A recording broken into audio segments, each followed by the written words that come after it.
Good evening and welcome to tonight's journey through time. I hope you're comfortable wherever you are listening, perhaps settling into bed or finding a quiet moment to unwind after a long day. Tonight we're going to explore one of humanity's most profound discoveries, one that quite literally ignited the path to civilization itself. Close your eyes if you'd like, and let your mind drift back with me. We're traveling not just years or decades, but hundreds of thousands of years into our past.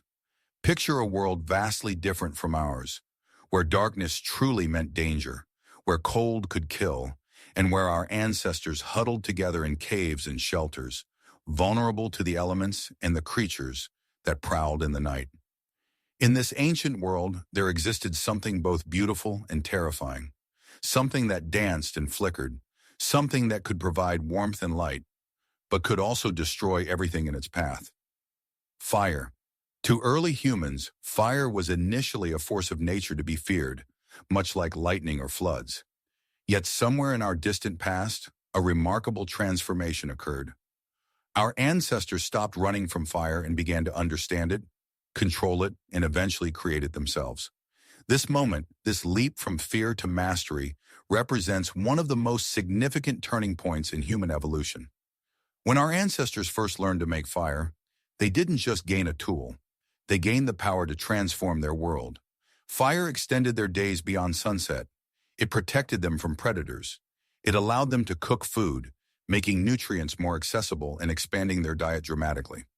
Some scientists even believe that cooking food provided the extra energy needed for our brains to grow larger and more complex. But how did this happen? How did beings with nothing but their bare hands and primitive tools learn to conjure flame from wood and stone? Tonight, we'll explore this fascinating journey together, from the very first sparks created by rubbing sticks together to the more sophisticated techniques using flint and steel. Imagine for a moment that you're sitting by a campfire right now. Feel the gentle warmth on your face, hear the soft crackling of burning wood, smell that distinctive smoky scent that seems to awaken something primal within us. There's something almost hypnotic about watching flames dance, isn't there? This fascination isn't coincidental. It's an echo of our ancestral connection to fire, a reminder of how central it has been to human survival and progress.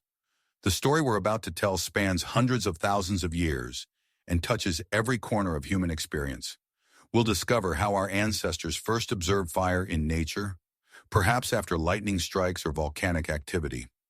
We'll learn about the painstaking process of keeping these precious flames alive, day after day, season after season, because losing fire might mean waiting months or even years for another natural opportunity. Then we'll delve into the ingenious methods early humans developed to create fire themselves. The patient art of friction firemaking, where wooden sticks are spun or rubbed together until the heat builds enough to create glowing embers. We'll explore the precision required, the specific types of wood that work best, and the delicate technique needed to nurture those first tiny sparks into sustainable flame.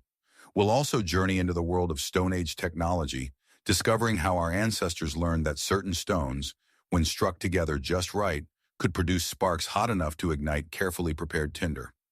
This wasn't just a matter of hitting rocks together randomly. It required knowledge of geology, an understanding of which stones contained the right minerals, and the skill to shape and use them effectively. As we explore these ancient techniques, you might find yourself marveling at the ingenuity and persistence of our ancestors. Without textbooks or teachers, through countless hours of trial and error, observation, and experimentation, they unlocked one of nature's most powerful forces. Each breakthrough was hard-won, each technique refined through generations of practice and improvement. The mastery of fire didn't just change how humans lived, it changed who we were. Around the warmth of controlled flames, our ancestors gathered to share food, tell stories, and pass down knowledge. Language itself may have flourished in these firelit circles. Complex social structures developed. Cultural traditions began. Art and music found their first audiences in the glow of evening fires. So as we begin this exploration together, let yourself relax into the rhythm of discovery. We're not just learning about ancient techniques. We're connecting with a fundamental part of human nature, understanding how our ancestors' greatest achievements were born not from complex technology, but from careful observation, patient experimentation, and the profound human drive to understand and control their environment.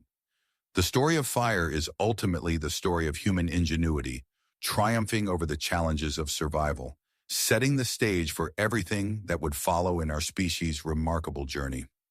Now let us step even further back in time, to a period when fire was not something humans could create, but rather a gift that nature occasionally bestowed upon them. Picture yourself in the African savanna, perhaps 2 million years ago. The landscape stretches endlessly before you, dotted with acacia trees and populated by creatures that no longer walk this earth. In this world, fire was both miracle and terror, appearing suddenly and unpredictably, transforming everything it touched. The first flames that early humans encountered came from sources beyond their control or understanding.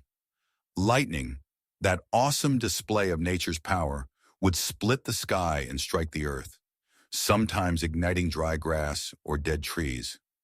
These lightning-sparked fires could rage for days or weeks, consuming vast areas of savanna and forest.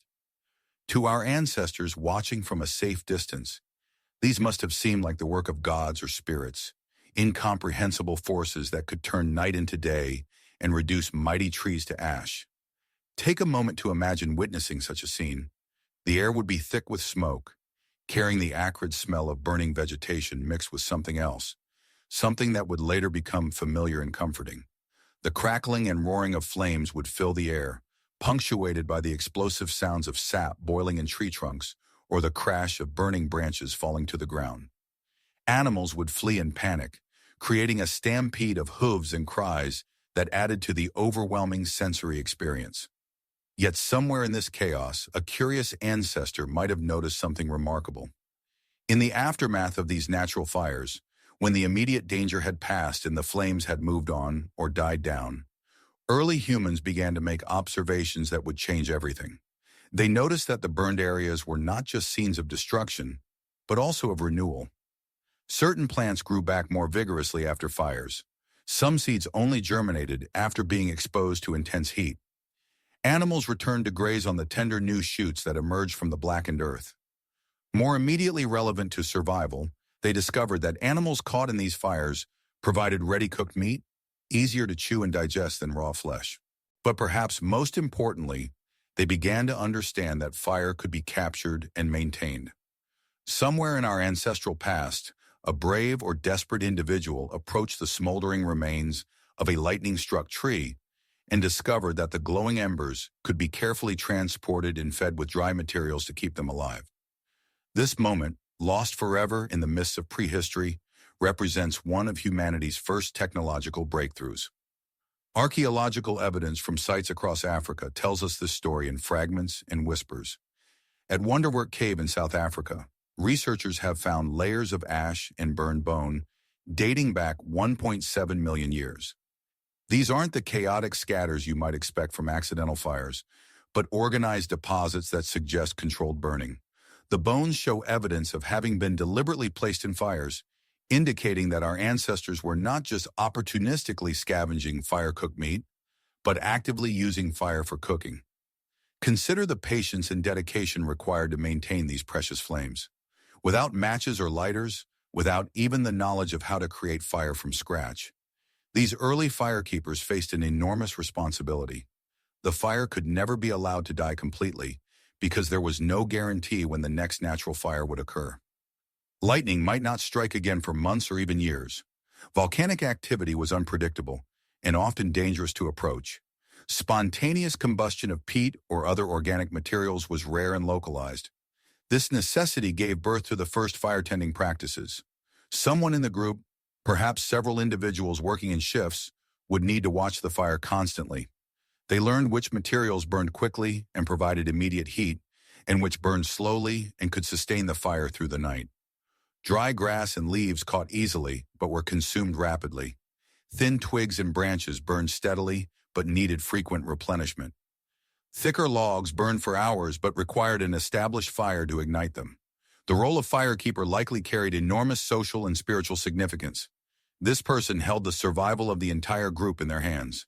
If the fire died, everyone would suffer. No cooked food, no warmth during cold nights, no protection from predators, No light to extend productive hours beyond sunset. The psychological pressure must have been immense, yet so too would have been the respect and status accorded to those who successfully maintained the life-giving flames. Volcanic fires presented another source of natural flame, though one that was both spectacular and terrifying. Imagine our ancestors encountering their first volcanic eruption. The earth itself would seem to be coming alive, spewing forth rivers of molten rock that glowed brighter than the sun. The heat would be felt from miles away, and the very air would shimmer with thermal distortion. Yet in the aftermath of such catastrophic events, new sources of fire became available. Lava flows could smolder for months, providing a reliable source of flame for those brave enough to approach. Some of the most dramatic evidence of early fire use comes from sites near ancient volcanic activity. At Gesher Beno Yaakov in Israel, archaeologists have uncovered a 750,000-year-old site where early humans clearly used fire extensively. The evidence includes thousands of burned flint fragments and burned seeds from at least 55 different plant species.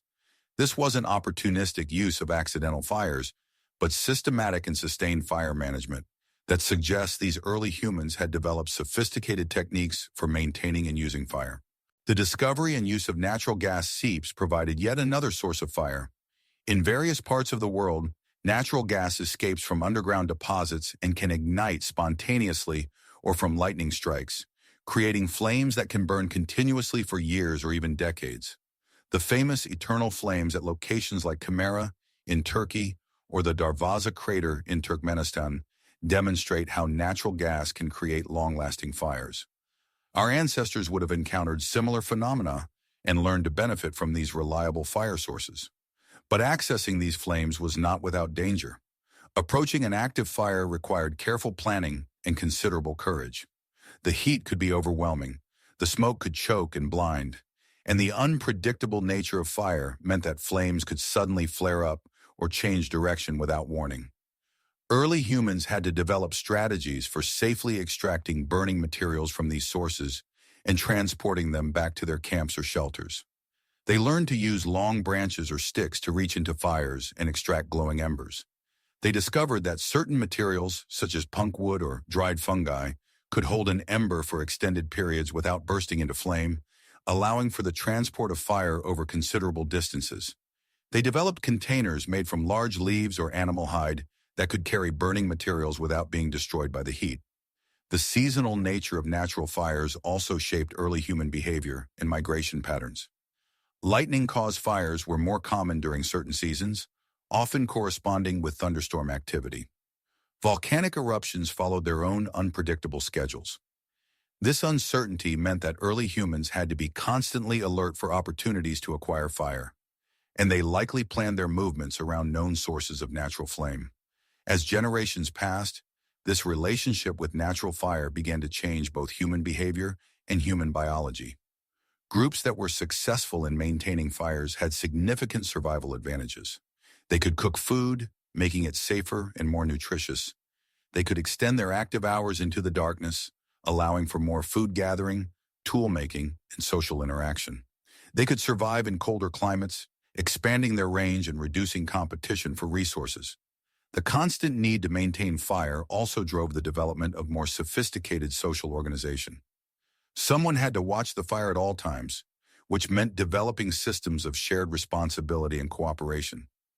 Knowledge about fire management had to be passed down from one generation to the next, leading to the development of teaching and learning practices that would later prove crucial for accumulating other types of knowledge. The spiritual and psychological impact of controlling fire cannot be overstated. For the first time in evolutionary history, humans possessed a force that was clearly supernatural in its power. Fire could transform matter, turning wood into ash and smoke. It could change the very nature of food, making it more palatable and digestible. It could create light and darkness and warmth and cold. To minds just beginning to grapple with abstract concepts, fire must have seemed truly magical. This sense of the magical nature of fire is reflected in the earliest human art and ritual practices. Cave paintings from around the world often depict fire or are located in caves where fire was clearly used for illumination during the painting process. The flickering flames would have made the painted animals seem to move and dance on the cave walls, creating an immersive and possibly transcendent experience for those who viewed them. Archaeological evidence suggests that early fire use was not uniform across all human populations. Some groups became highly skilled at fire management much earlier than others.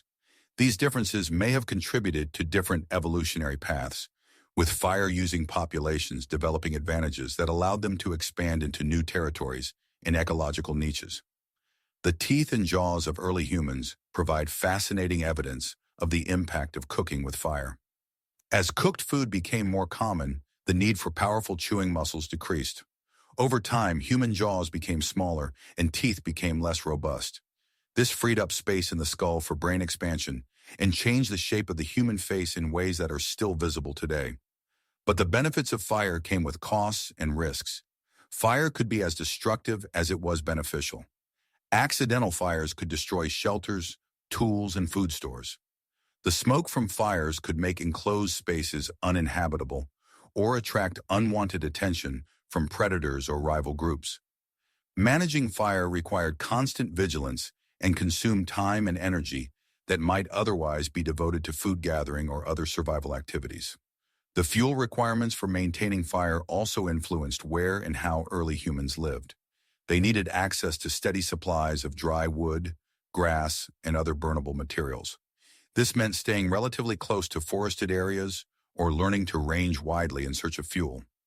In some environments, the scarcity of suitable burning materials may have limited how long groups could maintain fires or force them to develop more efficient burning techniques. Weather presented constant challenges for fire maintenance. Rain could extinguish fires or make fuel too wet to burn effectively. Strong winds could cause fires to spread uncontrollably or blow them out entirely. Cold weather increased the need for fire while simultaneously making it more difficult to maintain. Early firekeepers had to develop strategies for protecting their flames from these environmental challenges. The social dynamics around fire were likely complex and sometimes contentious. Fire was too valuable to be shared carelessly, yet cooperation was essential for maintaining it successfully. Groups probably developed rules and customs governing access to fire, responsibilities for maintenance, and consequences for negligence. These early social contracts around fire management may have been among the first examples of organized human cooperation beyond simple hunting or gathering activities. As we drift deeper into this ancient world, imagine the sounds and sensations that would have surrounded these early firekeepers. The constant whisper of flames consuming fuel, punctuated by occasional pops and cracks as pockets of moisture or sap heated and expanded. The warm glow that pushed back the darkness, creating a cocoon of safety and comfort in an often hostile world. The dance of shadows on cave walls or shelter surfaces, creating an ever-changing display of light and movement. The smells would have been equally distinctive and evocative. The clean, sharp scent of wood smoke, mixed with the more complex aromas of cooking meat and vegetables. The acrid smell of burned fur or hide when fires got too hot or spread too far. The earthy odor of ash and charcoal, byproducts that would later prove useful in their own right for everything from water filtration to soil improvement. These sensory experiences became deeply embedded in human consciousness, creating associations and responses that persist to this day. The sight of flames still captures our attention in ways that few other phenomena can match. The smell of wood smoke still evokes feelings of comfort and nostalgia that seem to transcend individual experience and tap into something more fundamental and ancestral.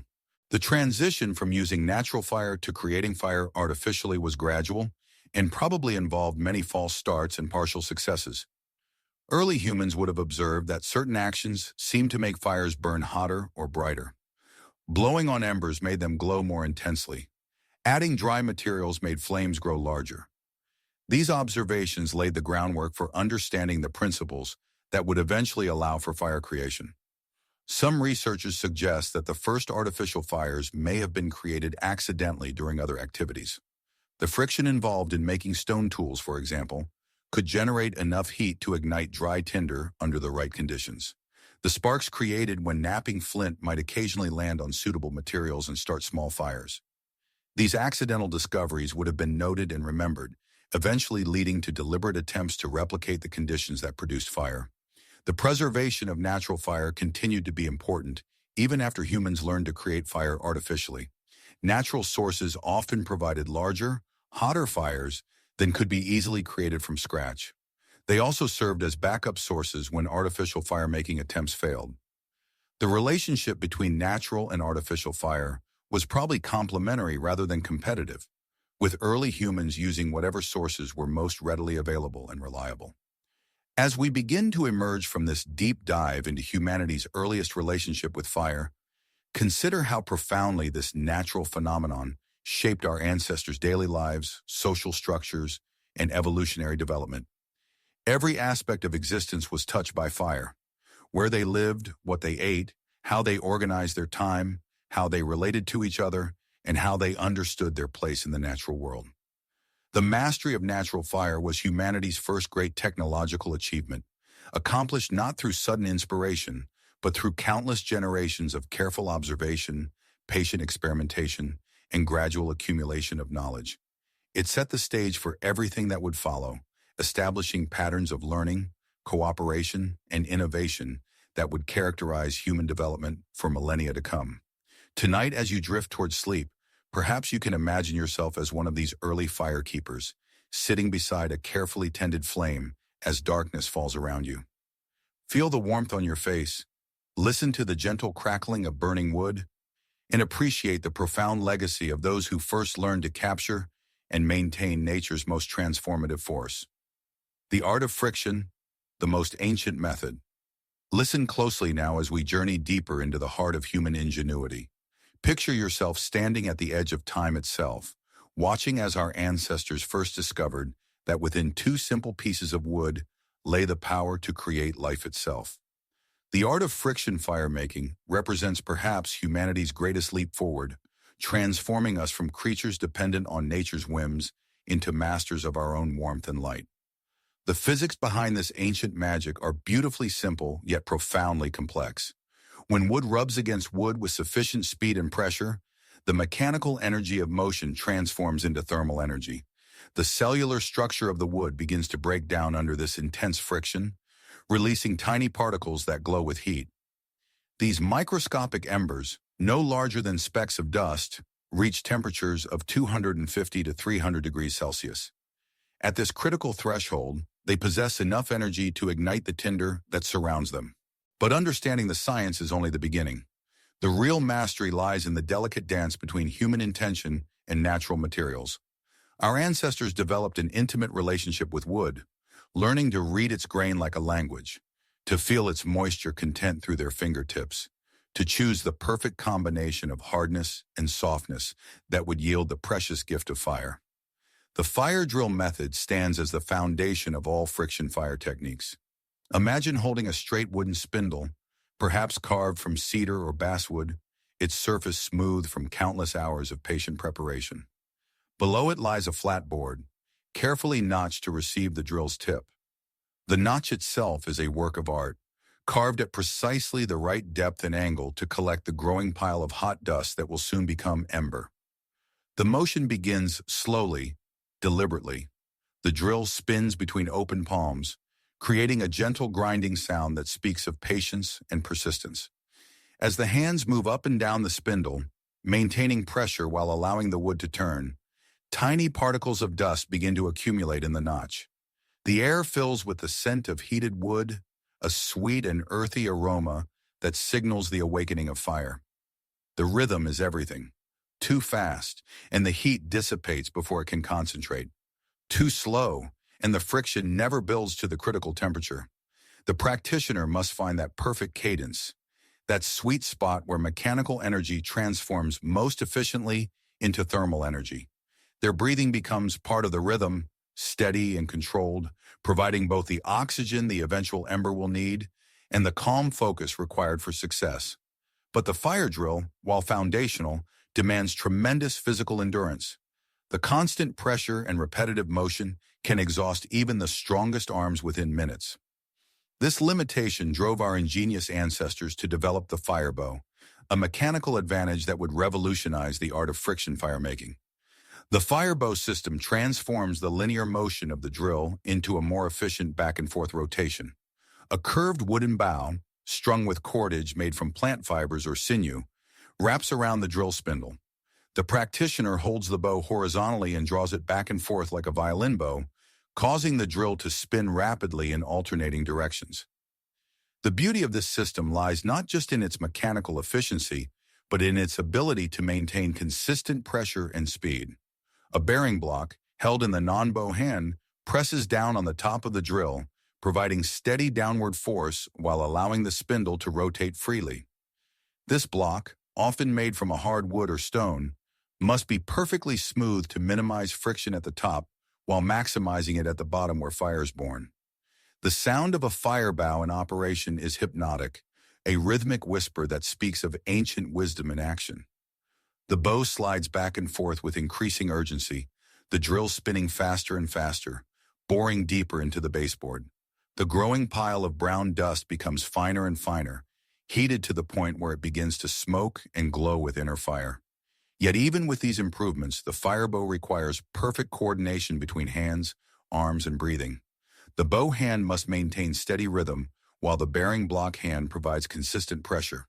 Too much pressure and the drill binds, stopping the motion entirely. Too little and the friction cannot build sufficient heat. The practitioner must become one with the tools, feeling through wood and string the exact moment when heat transforms into ember. Other friction methods emerge from different environments and available materials. The fire saw technique works particularly well with bamboo or other fibrous materials. Here, a sharp edge saws rapidly back and forth across a softer piece, creating friction along a line rather than at a point. The sawing motion generates heat along the entire length of the cut, and when tinder is properly placed to catch the hot particles, flame can emerge from what appears to be simple sawing motion. The fire plow pushes this linear approach even further. A hardwood stick is plowed forcefully along a groove carved in softer wood, pushing the heated particles ahead of it like a farmer pushing soil. The friction creates a growing pile of hot dust at the end of the groove, and with proper technique and favorable conditions, this dust can smolder into life. Perhaps most demanding of all is the hand drill method, where the spindle is rotated directly between the palms without any mechanical aids. This technique requires wood of exactly the right properties, hands conditioned by years of practice, and an almost meditative level of focus and endurance. The practitioner must maintain perfect vertical alignment while applying steady downward pressure, all while keeping the spindle spinning at optimal speed. The variables that determine success in friction firemaking are numerous and unforgiving. The moisture content of the wood must fall within a narrow range, dry enough to generate heat quickly, but not so dry that it becomes too hard or brittle. The grain of the wood matters enormously, with straight, even grain providing the most consistent results. The weather affects everything, humidity stealing heat away, while dryness can make tinder too brittle to catch properly. Temperature itself plays a crucial role. Cold weather makes wood harder and more difficult to heat, while hot weather can make the practitioner tire more quickly. Wind can be both friend and enemy, providing necessary oxygen while also cooling the developing ember. Rain, of course, makes friction fire nearly impossible, turning even the driest tinder into soggy disappointment. The tinder nest that will receive the embryonic ember must be prepared with equal care. The finest material goes at the center, perhaps the inner bark of cedar processed into fine threads, or the dried remains of certain fungi. This core is surrounded by slightly coarser material, then progressively larger and more substantial fuel. The nest must be loose enough to allow airflow, yet dense enough to catch and hold the tiny spark that will grow into flame. The moment of truth arrives when smoke begins to pour steadily from the friction point. The wood dust has reached critical temperature and begun to smolder. Now comes perhaps the most delicate part of the entire process. The glowing ember, no bigger than a pea, must be carefully transferred to the waiting tinder nest without being extinguished by too much air or smothered by too little. This transfer requires hands as steady as a surgeon's and breath as controlled as a meditation master's. The ember is gently coaxed into the center of the tinder nest, which is then folded around it like a protective cocoon. Now begins the gentle blowing, the careful introduction of oxygen that will fan the ember into flame. Too much air will scatter the delicate ember. Too little will allow it to die. The breath must be warm and moist, like a gentle summer breeze, encouraging the ember to grow and spread throughout the nest. The successful creation of fire through friction represents far more than a mere technical achievement. It connects the practitioner directly to tens of thousands of years of human ingenuity and perseverance. Every successful ember carries within it the dreams and struggles of countless ancestors who faced the darkness with nothing but wood, determination, and the hard-won wisdom of their people. In our modern world of instant ignition, we have largely forgotten the profound satisfaction that comes from creating fire with our own hands.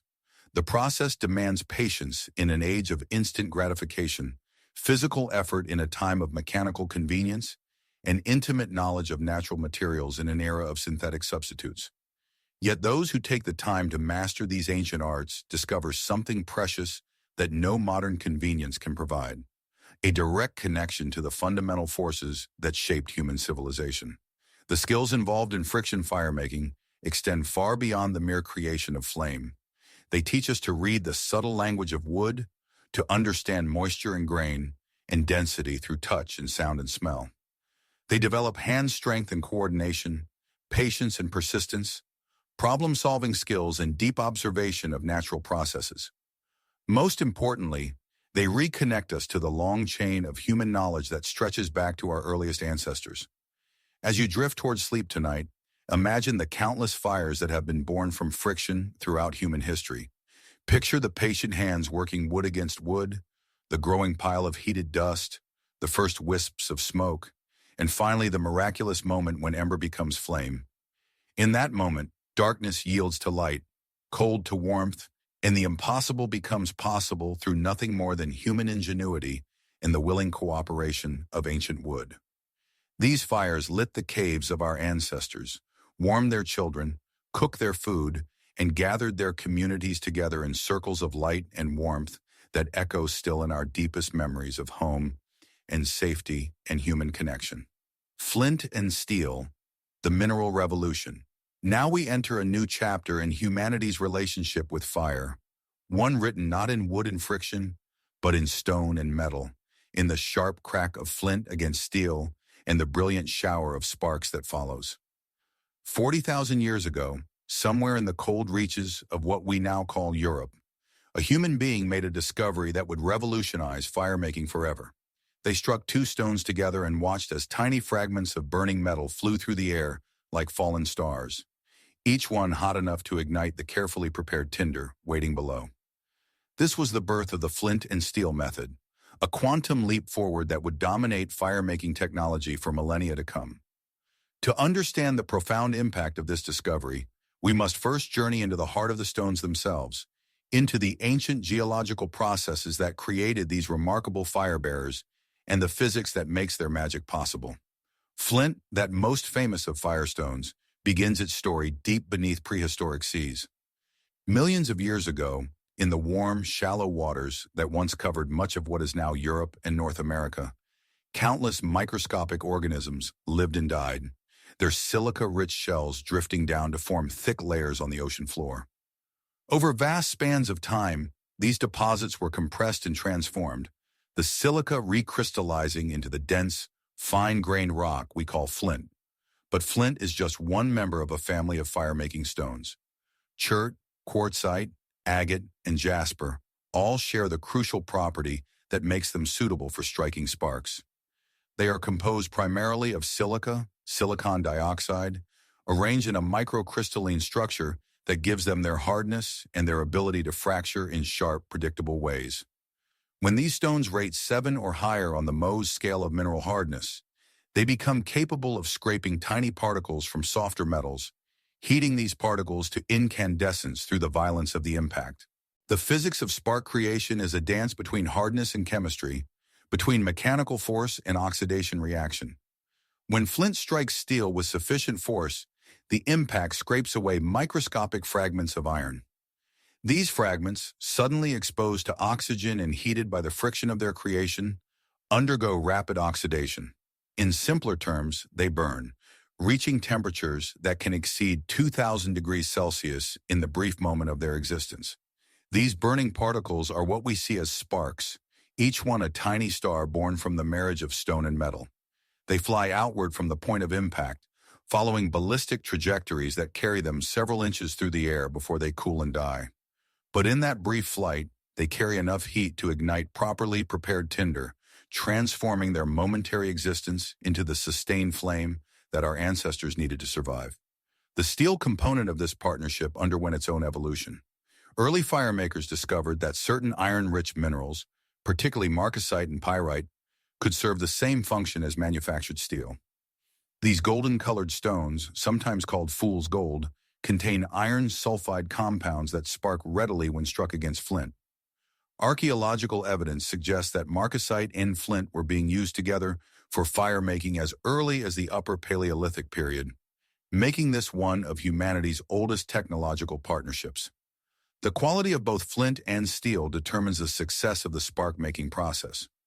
Good flint possesses a fine, homogeneous grain structure that allows it to fracture cleanly and consistently. When struck, high-quality flint produces a sharp, ringing sound that experienced firemakers learn to recognize. Poor quality flint, contaminated with other minerals or containing internal flaws, may crumble instead of sparking, or produce weak, short-lived sparks that fail to ignite tinder. Steel for fire-making must achieve the perfect balance of hardness and carbon content. Too soft and it will not spark properly. Too hard and it may shatter under the impact of the flint. Traditional fire steels were carefully forged and tempered to achieve what blacksmiths called the proper temper, a condition where the steel would spark freely while remaining durable enough for thousands of strikes. The technique of striking flint and steel appears deceptively simple, but requires considerable skill to master consistently. The flint must be held firmly but not rigidly, positioned at the correct angle to the steel striker. The striking motion combines downward force with a glancing blow that scrapes along the edge of the flint rather than striking it directly. This glancing action maximizes the surface contact between stone and metal, while generating the shearing force necessary to create sparks. The angle of impact proves crucial to success. Strike too straight on, and the force merely bounces off without creating sparks. Strike at too shallow an angle, and the steel slides across the flint without sufficient friction. The optimal angle falls between 30 and 45 degrees, allowing the sharp edge of the flint to bite into the steel while the motion scrapes particles away from the metal surface. The rhythm and timing of the strikes matter as much as their angle and force. Experienced firemakers develop a steady cadence, striking every second or two, allowing each shower of sparks to find the tinder before the next strike creates a new display. This timing prevents the sparks from interfering with each other while maintaining a steady supply of ignition sources for the waiting tinder. But sparks alone do not make fire. The third crucial component of the flint and steel system is the tinder, the carefully prepared material that will catch and hold those flying fragments of burning metal. Traditional tinder for flint and steel differs from that used with friction methods, needing to be fine enough to catch tiny sparks, yet substantial enough to sustain combustion long enough to ignite larger kindling. Charred cloth represents perhaps the most effective tinder for flint and steel firemaking. Cotton or linen fabric is placed in a sealed container with a small hole and heated until it pyrolyzes, turning black and brittle while retaining its original texture. This charred material ignites at extremely low temperatures, catching even weak sparks and glowing steadily for several minutes. A single spark landing on properly prepared char cloth will spread across its surface like a slow-burning fuse, creating a coal hot enough to ignite other tinders. Amadou, the prepared inner flesh of bracket fungi, provided another excellent natural tinder for flint and steel. Growing on birch and other hardwood trees, these fungi develop a dense, fibrous interior that, when properly processed, becomes incredibly receptive to sparks. Traditional preparation involves removing the outer skin, boiling the flesh in lye water, pounding it flat, and treating it with saltpeter to increase its flammability. The result is a material that catches sparks as readily as charred cloth while remaining completely natural and renewable. Punk wood, the decayed heartwood of certain trees, offers another natural option for spark catching. When wood begins to decay but has not yet turned to soil, it sometimes develops a soft, fibrous texture that responds well to sparks. Punk from oak, maple, or birch trees, when properly dried and prepared, can catch and hold a spark long enough to be transferred to other tinders. The key lies in finding punk that has reached exactly the right stage of decay, soft enough to ignite easily, but not so far gone that it crumbles to dust. The complete flint and steel kit represents a masterpiece of portable fire-making technology. A properly equipped firemaker carries a piece of high-quality flint, carefully knapped to maintain sharp edges, a steel striker designed for comfortable grip and effective sparking, an assortment of tinders suitable for different conditions, and fine kindling to bridge the gap between tinder and larger fuel. The entire kit fits easily in a small pouch and provides reliable fire-making capability in almost any weather condition. The technique begins with the careful preparation of the tinder nest. Unlike friction fire methods, flint and steel often works best with a flat piece of tinder rather than a nested bundle. A piece of charred cloth or amadou is placed on a firm surface where sparks can land and be easily seen. Fine, dry tinder surrounds this catcher, ready to ignite once the spark takes hold and begins to glow. The striking begins with deliberate, controlled motions. The flint is held in the non-dominant hand, positioned to present a sharp edge to the striker. The steel moves in the dominant hand, striking down and across the flint edge with enough force to generate sparks, but not so much as to damage either tool. The first few strikes serve to warm up both materials and remove any surface oxidation that might inhibit sparking. When the technique is working properly, each strike produces a shower of bright sparks that arc gracefully through the air toward the waiting tinder. The firemaker watches carefully for that magical moment when a spark lands on the char cloth and begins to glow, spreading slowly across the surface like a tiny sunrise. This growing coal becomes the heart of the fire to come, carefully nurtured and transferred to progressively larger tinders until flame finally blooms. The advantages of flint and steel over friction methods become immediately apparent with practice. Where friction fire demands several minutes of sustained physical effort, flint and steel can produce ignition within seconds. Where friction methods fail in wet weather, flint and steel continues to work as long as the tinder remains dry. Where friction fire requires specific types of wood in good condition, flint and steel needs only the stone, metal, and tinder that travel easily in any season. This reliability made flint and steel the preferred fire-making method for travelers, soldiers, and anyone whose survival depended on fire in uncertain conditions. European explorers carried flint and steel to every corner of the globe, and the method became so universal that many cultures abandoned their traditional fire-making techniques in favor of this more efficient system. The sound signature of flint and steel firemaking is distinctive and satisfying. The sharp crack of stone against metal rings out with each strike, followed by the tiny hiss of sparks flying through the air. When a spark catches in the tinder, it produces a subtle sizzling sound as it begins to consume the prepared material. These sounds became the audio signature of human comfort and security, heard in military camps, frontier cabins, and travelers' shelters wherever people needed fire to survive. Maintenance of flint and steel equipment requires knowledge and attention, but rewards the careful user with years of reliable service. Flint edges dull with use and must be periodically resharpened by careful knapping, removing small flakes to expose fresh, sharp surfaces. Steel strikers wear down over thousands of strikes and may need to be reshaped or retampered by a skilled blacksmith. Tinder must be kept absolutely dry and replaced as it is used, requiring the firemaker to constantly prepare new supplies. The flint and steel method also taught important lessons about the nature of fire itself. The tiny sparks, visible demonstrations of rapid oxidation, helped people understand that fire was not a substance but a process, a chemical reaction that required fuel, air, and heat. This understanding, gained through countless observations of sparks flying and tinder igniting, laid the groundwork for more sophisticated understanding of combustion that would eventually lead to modern chemistry and physics. Different materials produce sparks with different characteristics, and experienced firemakers learn to read these differences. Iron pyrite creates longer-lasting sparks than marcasite. High-carbon steel throws brighter sparks than low-carbon iron. Fresh flint produces more sparks than weathered stone.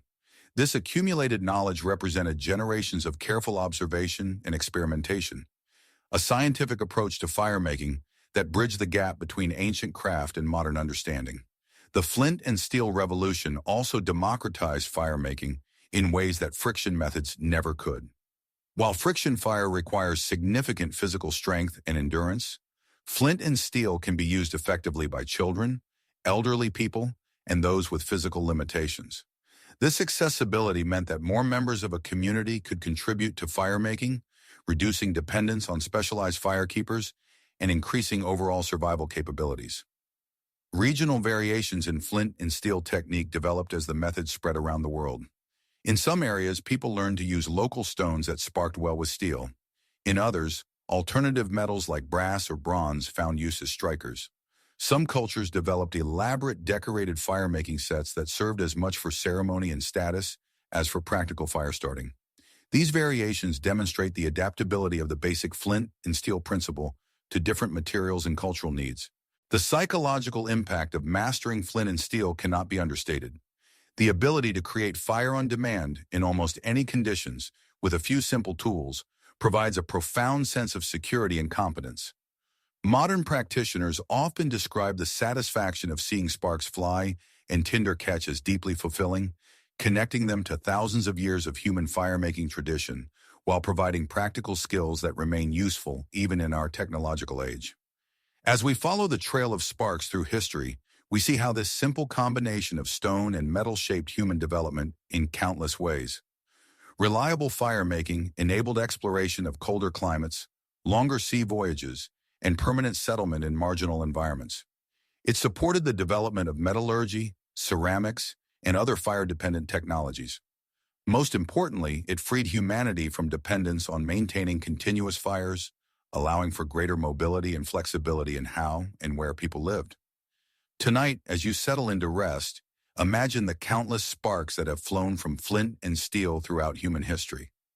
Picture the sharp crack of the stone against metal echoing through medieval castles, frontier cabins, Arctic expeditions, and military camps around the world. See the tiny stars of burning iron arcing through the darkness, each one carrying the potential for warmth, light, cooking, and survival. In those flying sparks lies 40,000 years of human ingenuity, the marriage of earth and metal that gave our ancestors mastery over fire and helped build the foundation of our modern world. From ember to flame, the art of nurturing fire. In the gentle transition from glowing ember to dancing flame lies one of humanity's most delicate and essential skills. Whether born from the patient friction of wood against wood or the brilliant shower of sparks from flint and steel, every fire begins as something smaller than a child's fingernail, yet possesses within it the potential to warm entire communities, cook countless meals, and light the darkness for generations to come. This transformation from ember to flame represents not just a physical process, but a sacred partnership between human intention and the fundamental forces of nature. The science behind this magical transformation rests upon what firemakers have long called the triangle of fire, three essential elements that must come together in perfect balance for combustion to occur and sustain itself. Heat provides the energy needed to break down fuel molecules and release their stored chemical energy. Fuel offers the material that will burn, providing the carbon and hydrogen compounds that combine with oxygen to create flame. Oxygen serves as the catalyst that enables the chemical reaction we call fire, combining with fuel molecules in an exothermic process that releases both light and heat. Our ancestors understood this relationship intuitively, though they lacked the modern vocabulary to describe the chemistry involved. They knew that fire needed air to breathe, fuel to consume, and warmth to sustain itself. They learned to read the subtle signs that indicated when these three elements existed in proper proportion, and more importantly, they developed the delicate skills needed to maintain this balance as tiny ember grew into roaring flame. The journey from ember to flame begins with understanding the nature of the ember itself. This small glowing coal represents combustion in its most concentrated form. Within the ember's red-hot interior, wood or char is burning very slowly, consuming oxygen at a steady rate while producing heat and glowing light. The ember's surface temperature may reach 600 to 800 degrees Celsius, hot enough to ignite properly prepared tinder, but not hot enough to burst into open flame without additional oxygen. The ember exists in a delicate state of equilibrium. Given too much air too quickly, it may flare briefly and then die, exhausting its fuel before the flame can establish itself. Deprived of sufficient oxygen, it will gradually cool and expire, taking with it all the patient work that brought it into being. The firemaker's task is to provide just enough additional oxygen to encourage the ember to grow, while carefully controlling the rate at which this growth occurs. The first stage of this nurturing process involves the tinder nest, a carefully constructed bundle of fine, dry materials arranged to catch and hold the growing ember while allowing air to circulate freely. The construction of an effective tinder nest requires understanding how different materials burn and how air moves through layered structures. The finest material goes at the center, creating a dense core that will catch and hold the ember's heat. This might be shredded cedar bark, processed to the consistency of cotton, the downy interior of cattail seeds, or fine wood shavings scraped with a knife blade. Surrounding this fine core comes progressively coarser material, each layer designed to catch fire from the layer beneath it, while providing more substantial fuel to sustain the growing flame. Dried grass, thin strips of birch bark, or small twigs no thicker than pencil lead form the middle layers. The outer shell consists of material substantial enough to bridge the gap to larger kindling, perhaps thin strips of fat wood or small dry twigs. The shape of the nest matters as much as its contents. A properly constructed tinder bundle resembles a bird's nest, with a depression in the center to receive the ember and walls that curve upward to contain and focus the growing heat. The bundle must be loose enough to allow air circulation, but dense enough to trap and concentrate the heat generated by the burning tinder. This balance between airflow and heat retention determines whether the ember will grow into flame or simply consume the tinder and die. When the ember is placed in the center of the prepared nest, the real artistry begins. The bundle is folded gently around the glowing coal, creating a protective environment where heat can build and oxygen can be carefully controlled. Now comes the breathing, the most critical and delicate part of the entire process. The firemaker must provide additional oxygen to feed the ember's growth while avoiding the common mistakes that kill more fires than any other factor. The breath must be warm and moist, like a gentle summer breeze rather than a sharp winter wind. Cold, dry air can shock the ember and actually lower its temperature instead of raising it. The breathing should be steady and rhythmic, providing a constant supply of fresh oxygen without overwhelming the delicate balance within the tinder bundle. Too much air creates turbulence that can scatter the ember or blow it out entirely. Too little air starves the ember and allows it to die slowly. The sound of proper fire breathing is distinctive and musical. The air should flow with a soft, steady whooshing sound, like wind through pine needles or waves against a distant shore.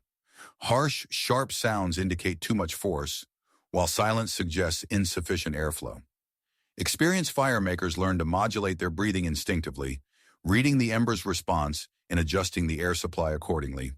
As the ember begins to grow, it spreads through the finest tinder like a slow-burning fuse.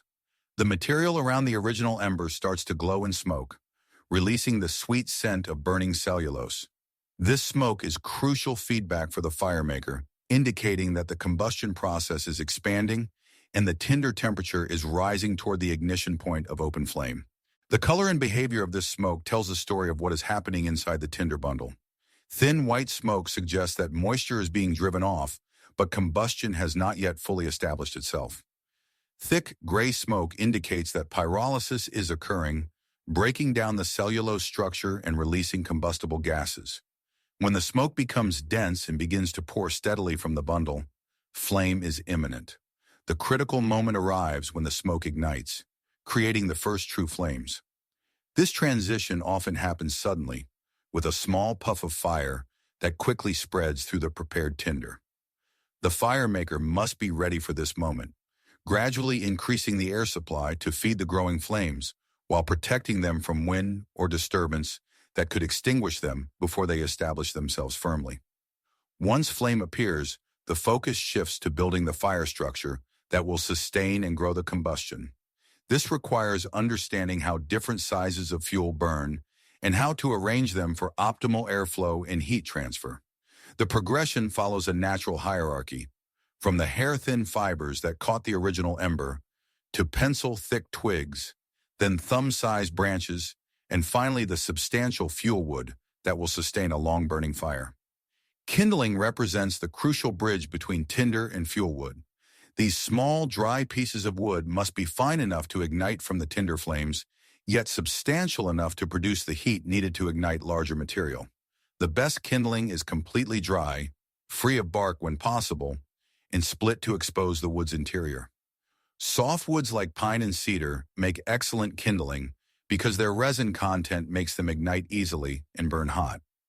The arrangement of kindling follows principles that maximize both airflow and heat transfer. The teepee structure, with kindling leaned against each other in a cone shape, provides excellent ventilation while concentrating heat at the center. The log cabin method, with pieces laid perpendicular to each other in alternating layers, creates a stable structure with good airflow between the layers. The lean-to approach, with kindling leaned against a larger piece, works well in windy conditions where the larger piece provides wind protection. Each method has its place and purpose, determined by conditions, available materials, and the intended use of the fire. A cooking fire might use the log cabin method for its stable burning characteristics and even heat distribution. A signal fire might employ the teepee method for its quick ignition and bright flames. A heating fire might use the lean-to method for efficient fuel consumption and steady heat output. The transition from kindling to fuel wood requires patience and careful observation. The kindling must burn long enough and hot enough to raise the temperature of larger wood to its ignition point. This process cannot be rushed, as adding fuel wood too early can smother the developing fire under a load of material that absorbs heat faster than the kindling can produce it. The fire must establish a strong bed of coals before it can successfully ignite substantial pieces of wood. Understanding wood combustion helps fire builders choose appropriate fuel and arrange it effectively. Green wood contains too much moisture to burn efficiently, requiring energy to drive off water vapor before combustion can occur. Seasoned wood, dried for at least 6 months to a year, burns much more readily and produces more heat per unit weight. The species of wood affects burning characteristics, with dense hardwoods like oak and maple burning longer and hotter than lighter softwoods like pine and poplar. The size and shape of fuel wood influence how it burns and how it should be arranged. Round pieces burn more slowly than split pieces because the interior wood is protected from oxygen by the outer layers. Split wood exposes more surface area to oxygen and ignites more readily. Very large pieces may need to be split or positioned to create gaps that allow air circulation around all surfaces. Fire maintenance becomes an ongoing dance between fuel, air, and heat. A well-built fire should require minimal attention once established, burning steadily with clean flames and producing a good bed of coals. However, environmental conditions constantly challenge this balance. Wind may provide too much air, causing rapid burning and wasted fuel. Calm conditions may require manual fanning to provide adequate airflow. Rain or snow can affect both fuel and combustion conditions. Reading a fire's health and needs becomes second nature to experienced fire tenders. Clean flames burning with minimal smoke indicate proper air supply and good fuel. Yellow or orange flames suggest efficient combustion, while red flames may indicate insufficient air. Excessive smoke usually means either wet fuel or poor air circulation. The sound of a fire also provides information, with a healthy fire producing a gentle crackling and occasional pop as pockets of moisture or resin heat and expand. The bed of coals that develops beneath the flames represents stored heat energy that will outlast the visible fire by hours. These glowing embers maintain temperatures of 400 to 600 degrees Celsius, hot enough to ignite new fuel or cook food long after the flames have died down. Managing this coal bed allows fire tenders to maintain heat with minimal fuel consumption, banking the fire for overnight heating or preserving it for easy rekindling. Banking a fire involves arranging fuel and coals to maintain combustion at a reduced rate for extended periods. Partially burned wood is positioned to smolder slowly, providing just enough heat to prevent the coals from cooling completely. Ash may be carefully arranged to insulate the coals while still allowing minimal air circulation. A properly banked fire can be revived to full flame hours later, with the addition of fresh tinder and kindling. The emotional and psychological aspects of nurturing fire from ember to flame cannot be overlooked.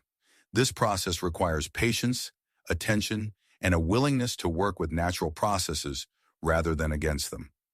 The fire maker must develop sensitivity to subtle changes in color, sound, and smoke that indicate the fire's condition and needs. This attentiveness creates a meditative state that many find deeply satisfying and calming. Modern practitioners often describe the process of growing a fire from ember as profoundly centering and therapeutic. The requirement for present moment awareness, the connection with fundamental natural processes, and the satisfaction of successful fire creation combine to create an experience that transcends mere technical accomplishment. In our age of instant gratification and electronic convenience, the slow, careful process of nurturing fire provides a valuable counterbalance and connection to more fundamental human experiences. The skills involved in growing fire from ember remain relevant even in our technological age. Camping, emergency preparedness, and outdoor recreation all benefit from understanding how to create and maintain fire without modern conveniences. More importantly, these skills connect us to the long chain of human knowledge and experience that stretches back to our earliest ancestors, reminding us of our fundamental relationship with the natural world and the basic processes that sustain life itself. As you prepare for sleep tonight, imagine the countless embers that have grown into flames throughout human history. Picture the gentle breathing that nurtured tiny coals into roaring fires, the patient hands that arranged kindling and fuel, the watchful eyes that read smoke and flame to ensure the fire's health and growth. In these images lies the essence of human partnership with fire, the delicate collaboration between intention and nature that has warmed our species through countless cold nights and continues to connect us to the fundamental forces that shape our world. Close your eyes for a moment and imagine stepping back through the mist of countless centuries, back to a time when the world was wrapped in deeper darkness than we can comprehend today. Picture our ancestors gathering as twilight falls, their day's work done, slowly converging toward that most precious thing in their world, a small, flickering flame dancing against the encroaching night. This wasn't merely a source of light or warmth. This was the beating heart of their entire existence, the sacred center around which all life revolved. The hearth fire was humanity's first social media, if you will, drawing people together in ways that shaped the very essence of what it means to be human.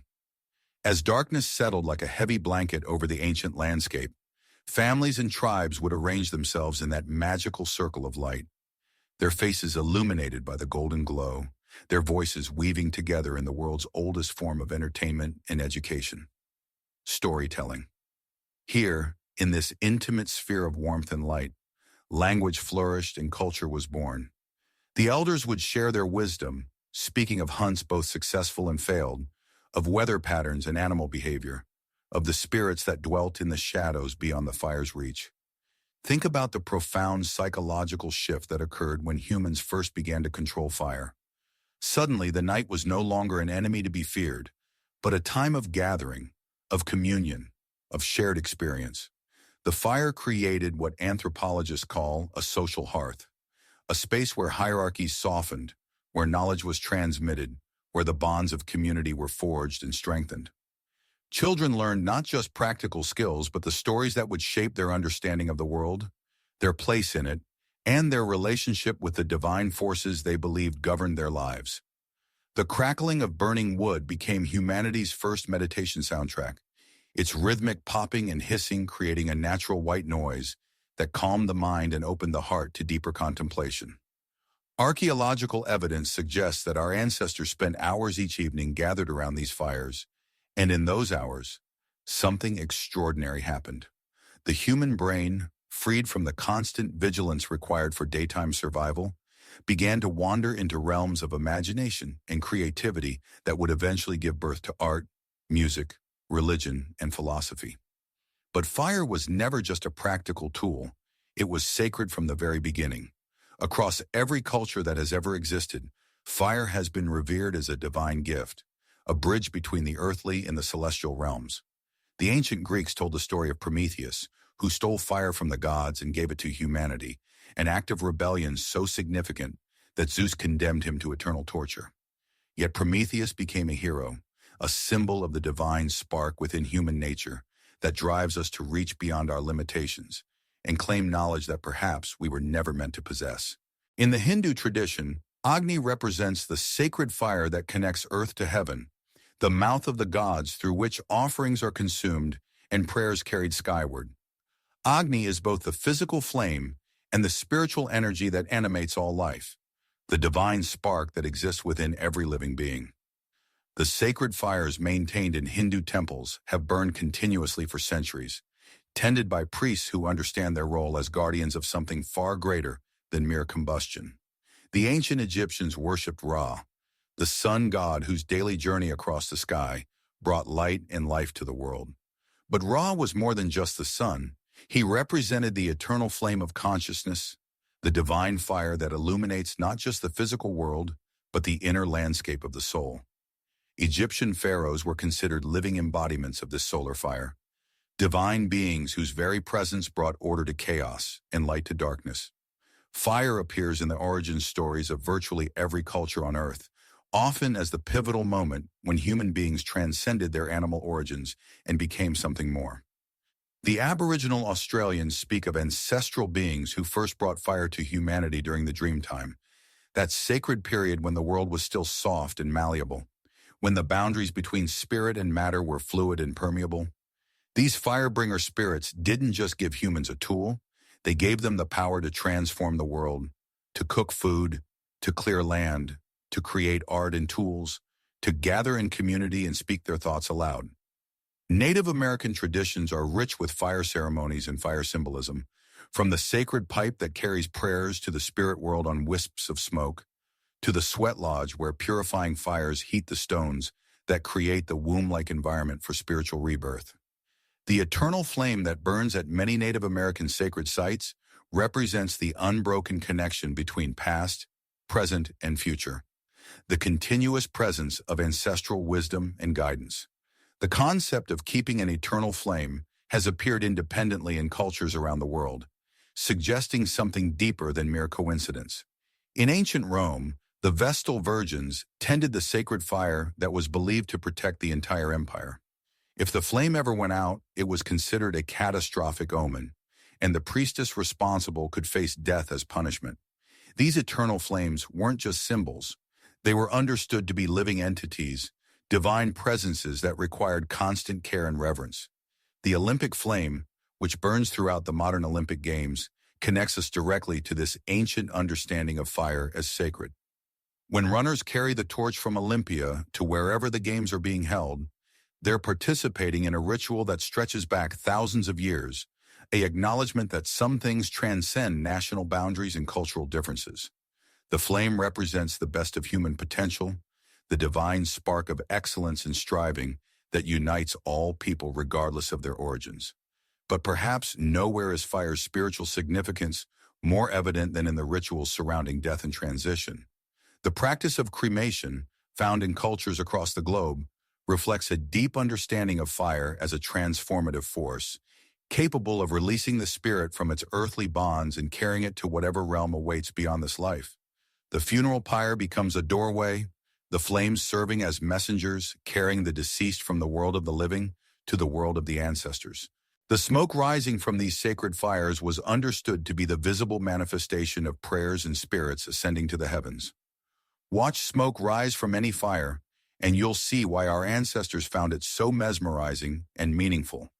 It begins as something solid and earthly, transforms through the magic of flame, and disappears into the infinite sky, becoming one with the air itself.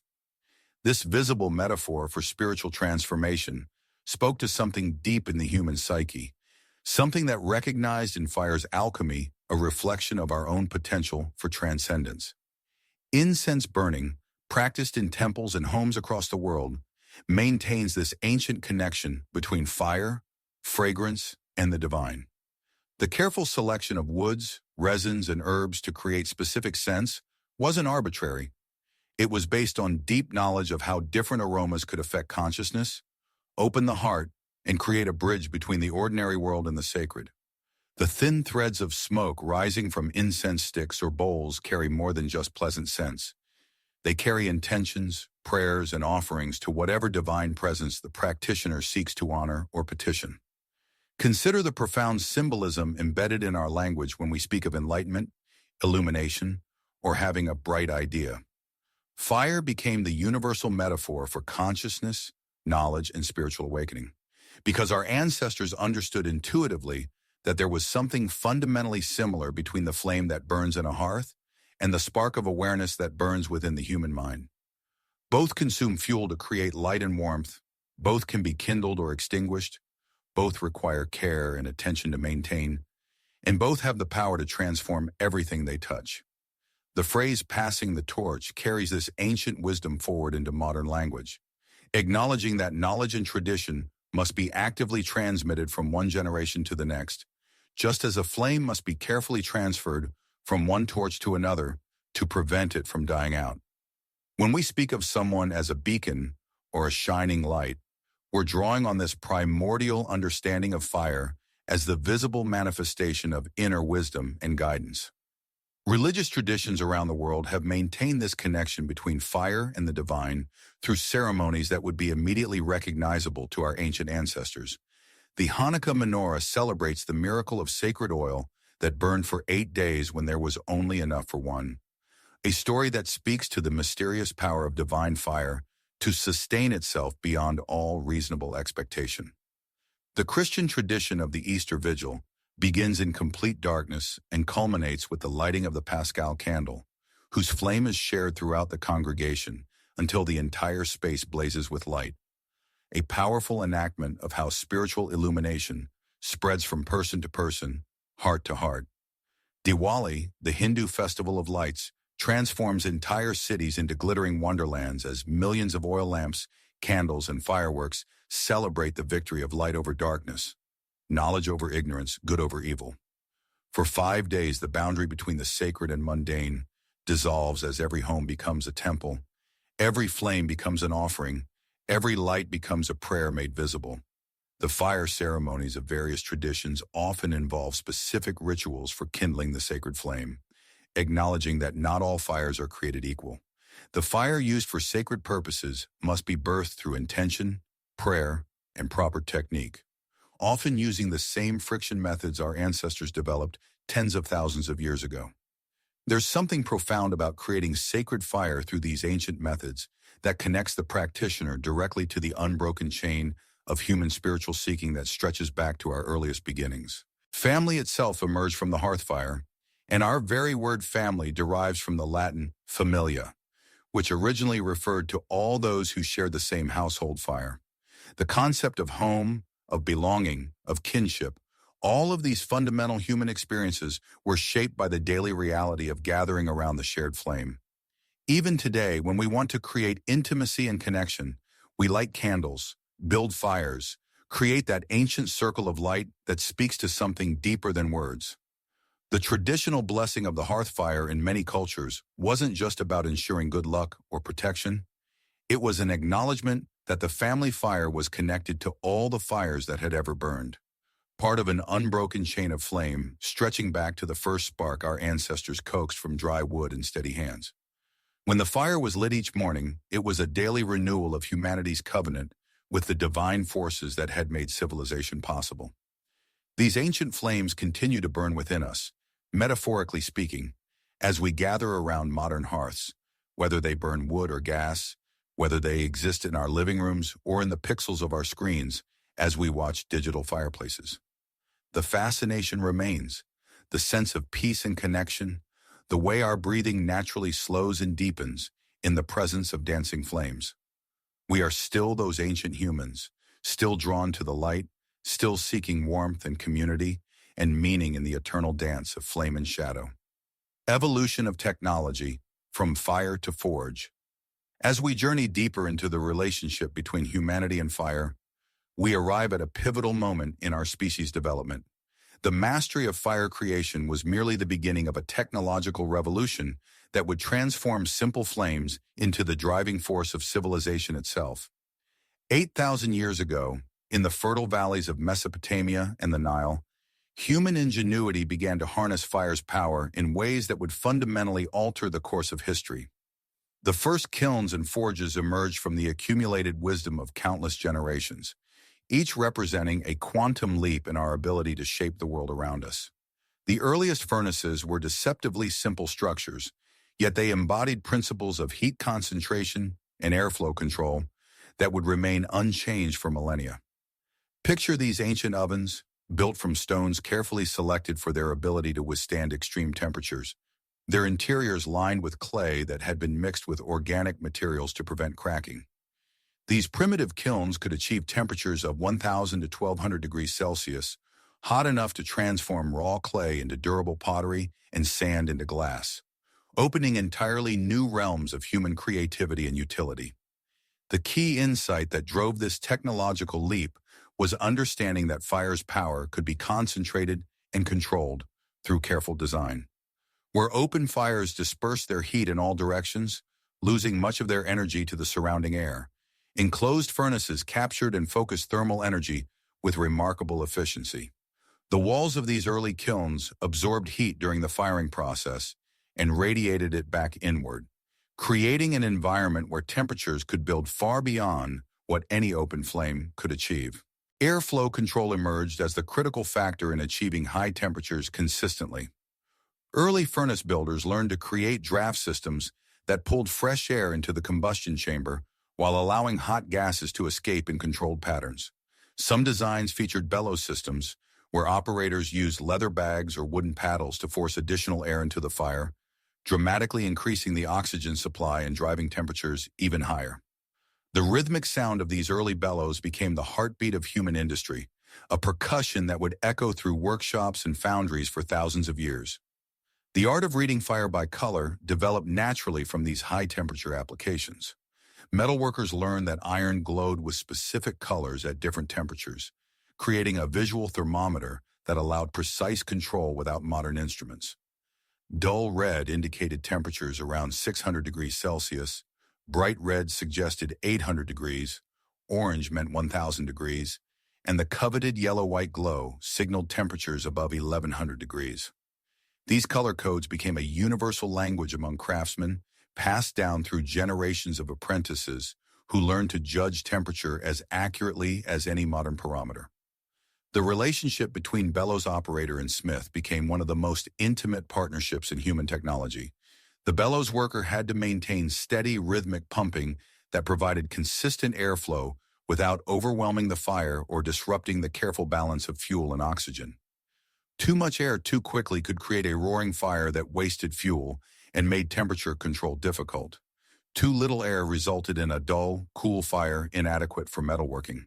The best bellows operators developed an intuitive understanding of their fire's needs, adjusting their rhythm and force based on visual cues, sound, and even the smell of the burning charcoal. Charcoal production became a specialized craft that supported the growing metalworking industry. Unlike wood, which burns with a flame and leaves substantial ash, charcoal burns with intense heat and minimal waste products. Creating high-quality charcoal required careful control of the pyrolysis process. Heating wood in oxygen-limited environments that drove off moisture and volatile compounds while leaving behind nearly pure carbon. Charcoal burners built elaborate mounds of wood covered with earth and turf, controlling the burning process for days or weeks to produce the concentrated fuel that smiths demanded. The sounds of the forge became as important as its visual cues in guiding the work. A properly functioning bellows produced a deep, rhythmic whooshing sound as air rushed into the fire. The charcoal itself made subtle crackling and hissing noises that experienced smiths learned to interpret. When metal reached working temperature, it often produced barely audible sounds as the crystal structure changed and internal stresses redistributed. The hammer blows on hot metal created distinctive ringing tones that indicated the material's temperature and malleability. Pottery kilns developed along parallel lines but with different requirements and challenges. Ceramic work demanded even temperature distribution rather than the focused heat needed for metalworking. Pottery kilns featured designs that circulated hot gases throughout the firing chamber, ensuring that all pieces received similar thermal treatment. Some kilns included multiple chambers, allowing potters to fire different types of ware at different temperatures simultaneously or to create complex firing cycles that produce special effects in glazes and clay bodies. The glazing process represented another technological marvel born from fire mastery. Potters learned to apply mineral-rich coatings to their pottery that would melt and fuse during firing, creating waterproof, decorative surfaces. Different minerals produced different colors and textures when heated, leading to a rich vocabulary of ceramic effects. Copper compounds produced green glazes in oxidizing fires, but red glazes in reducing atmospheres. Iron created browns and blacks, while tin produced brilliant whites. The kiln atmosphere, controlled by adjusting airflow and fuel type, became as important as temperature in determining the final appearance of glazed pottery. Glass-making pushed fire technology to even greater extremes. Creating glass required temperatures above 1400 degrees Celsius, demanding furnace designs that could sustain these extreme conditions for hours at a time. Early glass makers developed regenerative furnaces that used waste heat from the glass-making process to preheat incoming air, improving efficiency and making higher temperatures possible.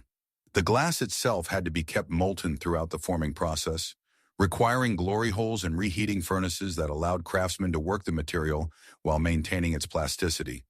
The rhythm of glass-making created its own temporal framework. Unlike pottery, which involved discrete firing cycles, glasswork was continuous, with furnaces burning day and night for months at a time. Glass makers worked in teams, with some members tending the fires while others shaped the molten material.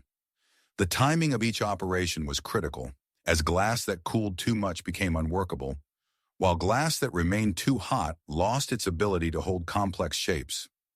Bread baking represented perhaps the most widespread application of kiln technology, bringing controlled high-temperature cooking into daily life for millions of people. Community bread ovens, built from stone and clay using principles learned from pottery kilns, could bake dozens of loaves simultaneously using residual heat from a single firing. These ovens were typically heated by burning wood directly in the baking chamber, then sweeping out the coals and ash before loading the bread. The thermal mass of the oven walls stored enough heat to bake multiple batches as the temperature gradually declined. The social aspects of community ovens created gathering points that strengthened village bonds and shared knowledge. Families took turns using the ovens, creating schedules that required cooperation and mutual respect. The person responsible for firing the oven had to judge when the temperature was correct for different types of baking, understanding that bread required different heat than pastries or roasted meats. This knowledge was shared freely, creating communities of practice around food preparation and fire management. Metallurgy advanced rapidly as furnace technology improved. The Bronze Age emerged when smiths learned to combine copper and tin in precise proportions, creating alloys that were harder and more durable than either metal alone. This required not only high temperature control, but also understanding of how different metals behaved when heated together. Some combinations produced brittle alloys, while others created metals that were too soft for practical use. The successful bronze recipes became closely guarded secrets, passed down through families of smiths who built their reputations on consistent quality. Ironworking presented entirely new challenges that pushed fire technology to its limits. Iron melts at temperatures above 1500 degrees Celsius, well beyond what most early furnaces could achieve. Instead of melting iron completely, early ironworkers learned to heat it to a malleable state where it could be hammered and shaped while still solid. This process, called forging, required precise temperature control to avoid burning the metal or working it while too cool to deform properly. The development of the blast furnace revolutionized iron production by achieving temperatures high enough to melt iron completely. These towering structures, some reaching heights of 10 meters or more, used water-powered bellows to force enormous volumes of air into the combustion chamber. The continuous blast of air created a roaring fire that could consume several tons of charcoal per day while producing molten iron in quantities previously impossible. The sound of a blast furnace in operation was tremendous, audible for miles and creating a constant rumble that dominated the acoustic landscape of iron-producing regions. Cast iron produced in these high-temperature furnaces had different properties than forged iron and required different handling techniques. Molten iron could be poured into molds to create complex shapes, but it was brittle and could not be worked with hammers like wrought iron. Understanding these differences required extensive experimentation and accumulated experience. leading to specialization within the metalworking trades. Some smiths focused on casting, others on forging, and still others on the finishing work that prepared raw metal for specific applications. The rhythm of industrial firework created entirely new patterns of human activity. Where agricultural societies followed the natural cycles of seasons and weather, industrial communities organized their lives around the demands of furnaces that burned continuously. Shift work emerged as furnace operations required constant attention, creating the first industrial workday patterns that would eventually transform global society.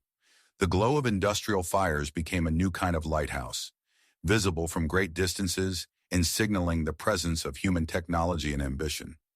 Tool making evolved alongside furnace technology, with specialized implements designed for high-temperature work. Long-handled tools kept workers at safe distances from intense heat, while specialized tongs and paddles allowed manipulation of materials at temperatures that would instantly burn human flesh. Heat-resistant aprons and clothing protected workers from radiant heat and flying sparks.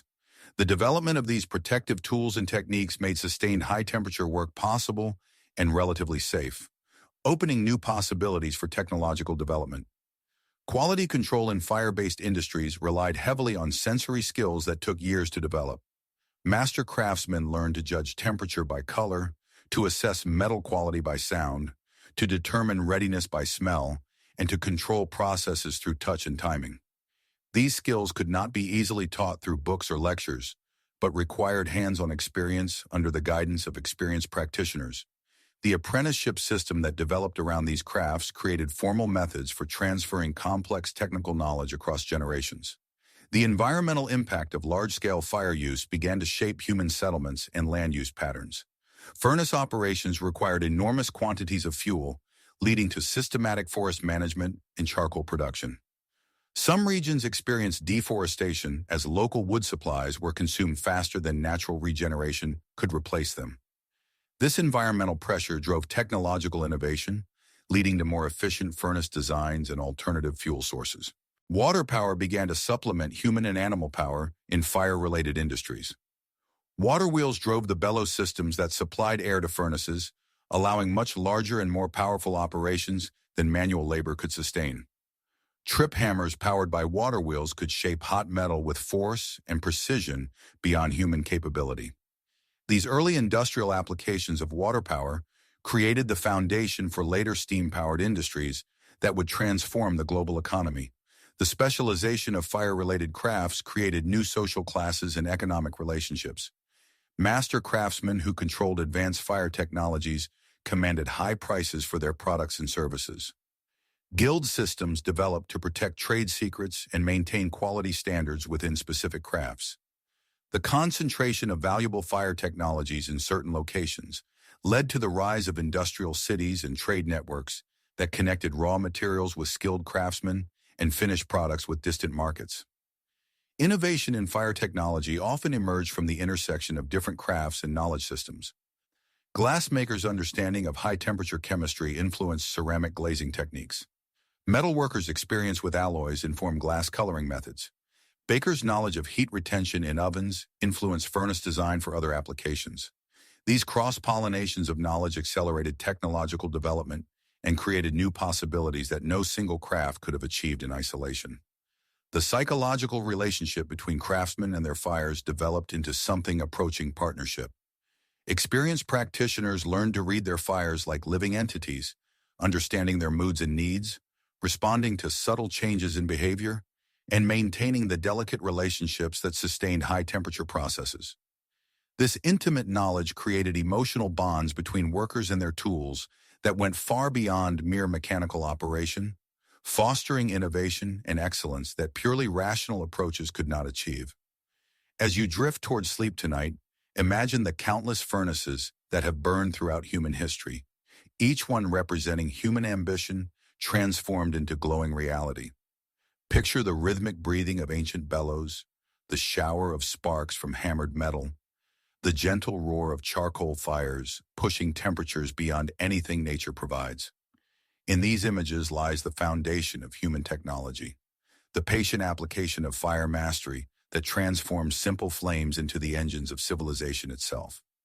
From these ancient forges emerged the tools and techniques that build our modern world, each innovation carrying forward the accumulated wisdom of countless generations who understood that fire, properly controlled and respectfully tended, could transform not just raw materials, but the very possibilities of human existence.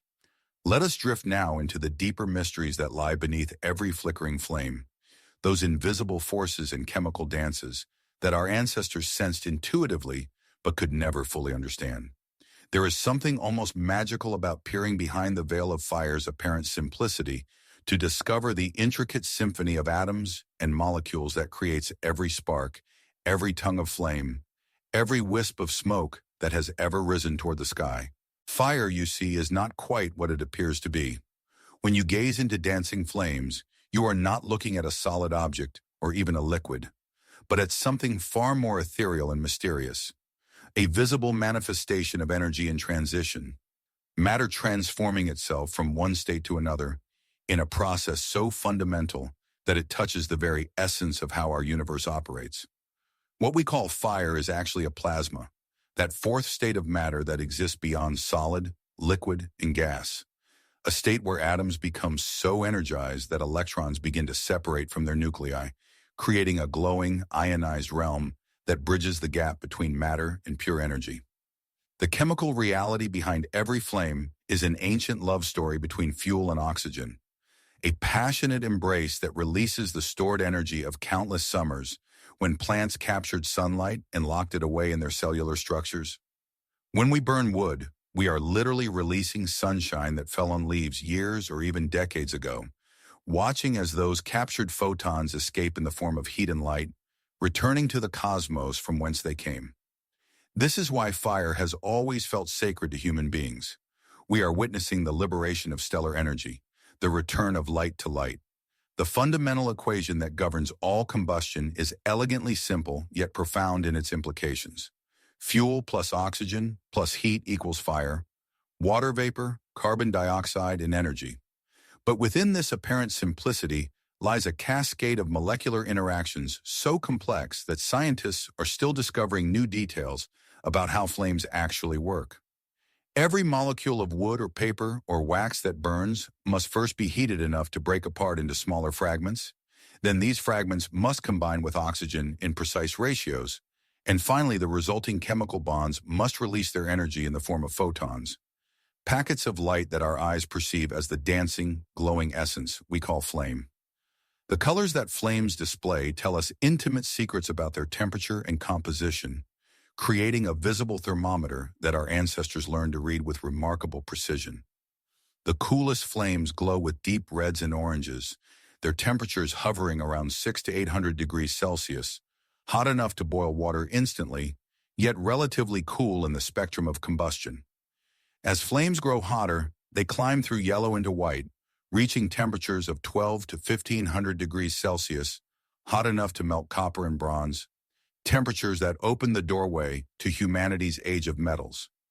But the hottest flames of all burn with an ethereal blue light, their temperatures soaring beyond 1600 degrees Celsius, approaching the heat found in the heart of a blacksmith's forge. These blue flames appear when combustion is most efficient, when fuel and oxygen meet in perfect balance with adequate heat to drive complete combustion. The blue light comes from carbon atoms that have been stripped of electrons and excited to high-energy states, creating a ghostly, almost supernatural glow that seems to burn without substance, like captured pieces of sky. The ancient metallurgists who first learned to read these color codes possessed knowledge that connected them directly to the atomic realm, though they had no scientific framework to understand what they were observing. When a blacksmith watched the color of heated iron change from black to red to orange to yellow to white, he was actually observing the increasing vibration of iron atoms as they absorbed more and more thermal energy. Each color represented a specific temperature range, and experienced craftsmen could judge heat to within 50 degrees simply by watching the subtle shifts in hue, a precision that rivals modern pyrometers. The dance of different elements in flame creates nature's most ancient fireworks display. When wood burns, the sodium naturally present in the cellular structure creates flashes of brilliant yellow-orange, the same color that illuminates our streets in sodium vapor lamps. Copper compounds paint flames with vivid greens that seem to pulse with their own inner life, while potassium adds touches of violet that appear and disappear like glimpses of some otherworldly realm. Calcium burns with deep orange red, barium with apple green, and strontium with the deep red of rubies. Our ancestors noticed these color variations long before they understood their cause, incorporating different materials into ceremonial fires to create specific visual effects that enhance their spiritual practices. The sound of fire tells its own story of molecular drama unfolding in real time. That gentle crackling we find so soothing represents thousands of tiny explosions as moisture trapped within wood turns instantly to steam, creating enough pressure to burst through cellular walls with audible pops and snaps. The rhythm of this crackling changes with the type of wood and its moisture content. Dry hardwoods create sharp, irregular snaps, while soft woods with higher resin content produce longer, more drawn-out hisses as volatile oils vaporize and ignite. When fire encounters different materials, it speaks in different voices.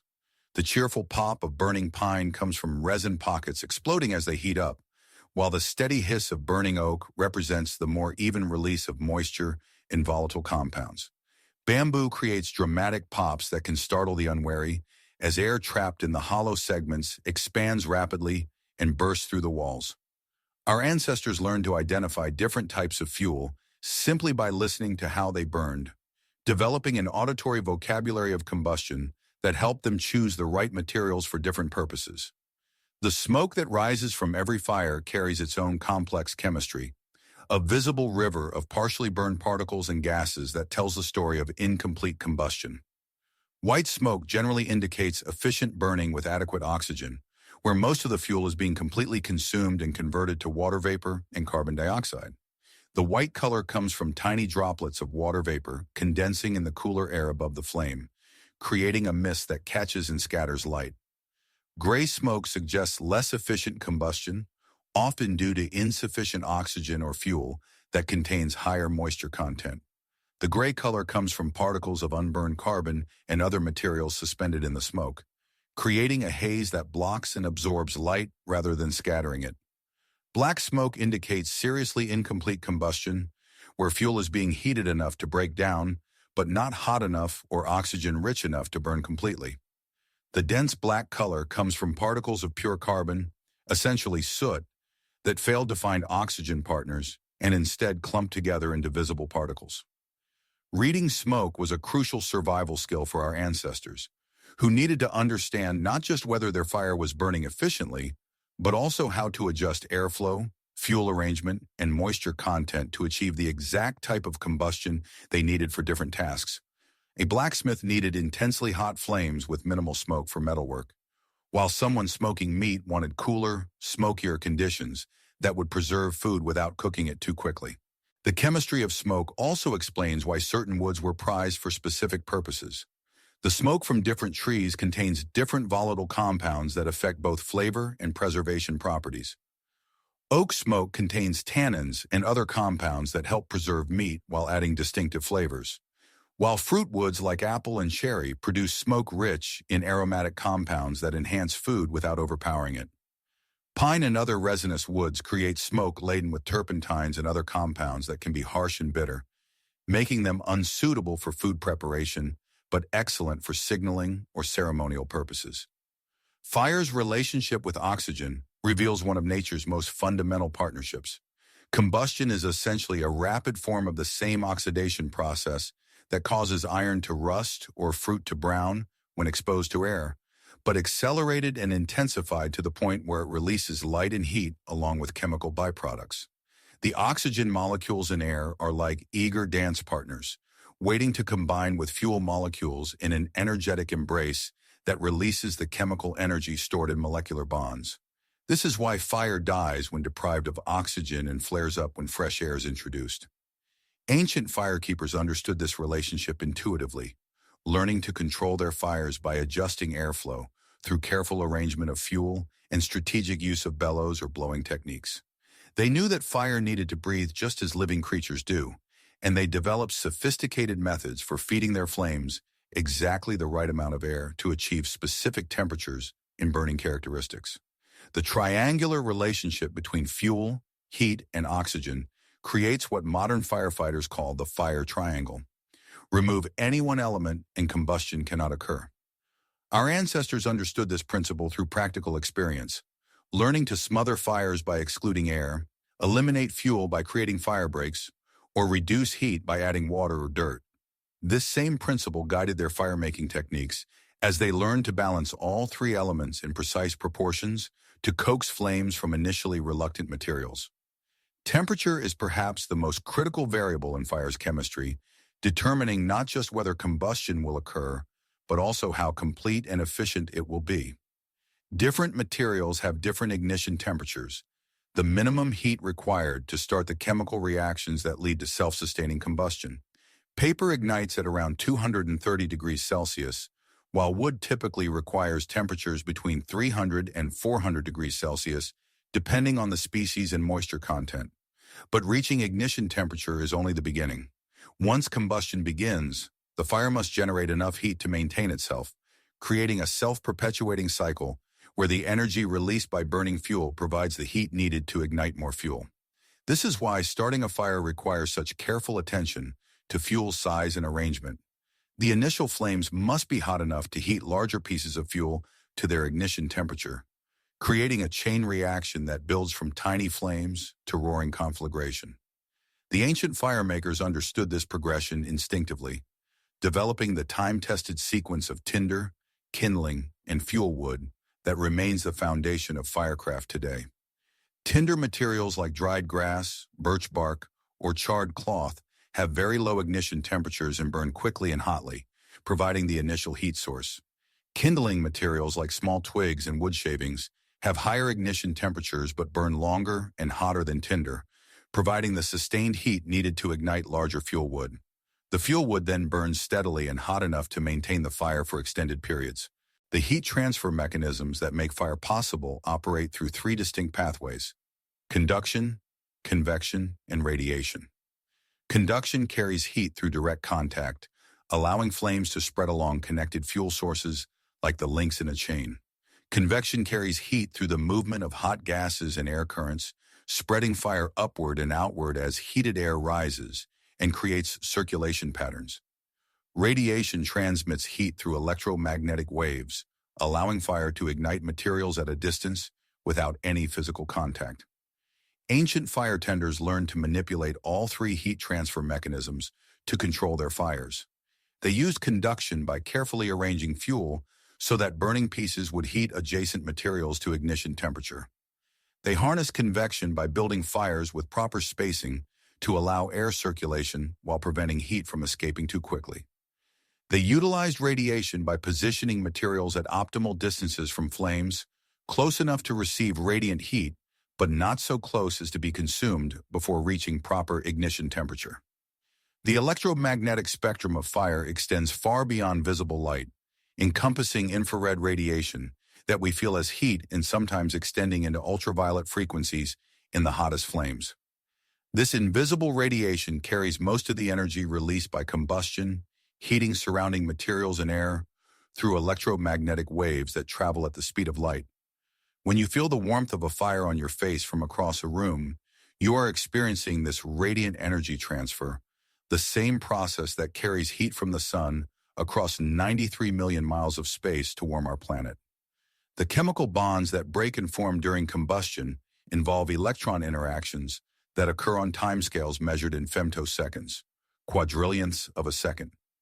In the time it takes to blink your eyes, trillions of molecular reactions occur within even a small flame, each one involving the breaking of old chemical bonds and the formation of new ones, releasing tiny packets of energy that collectively create the light and heat we observe.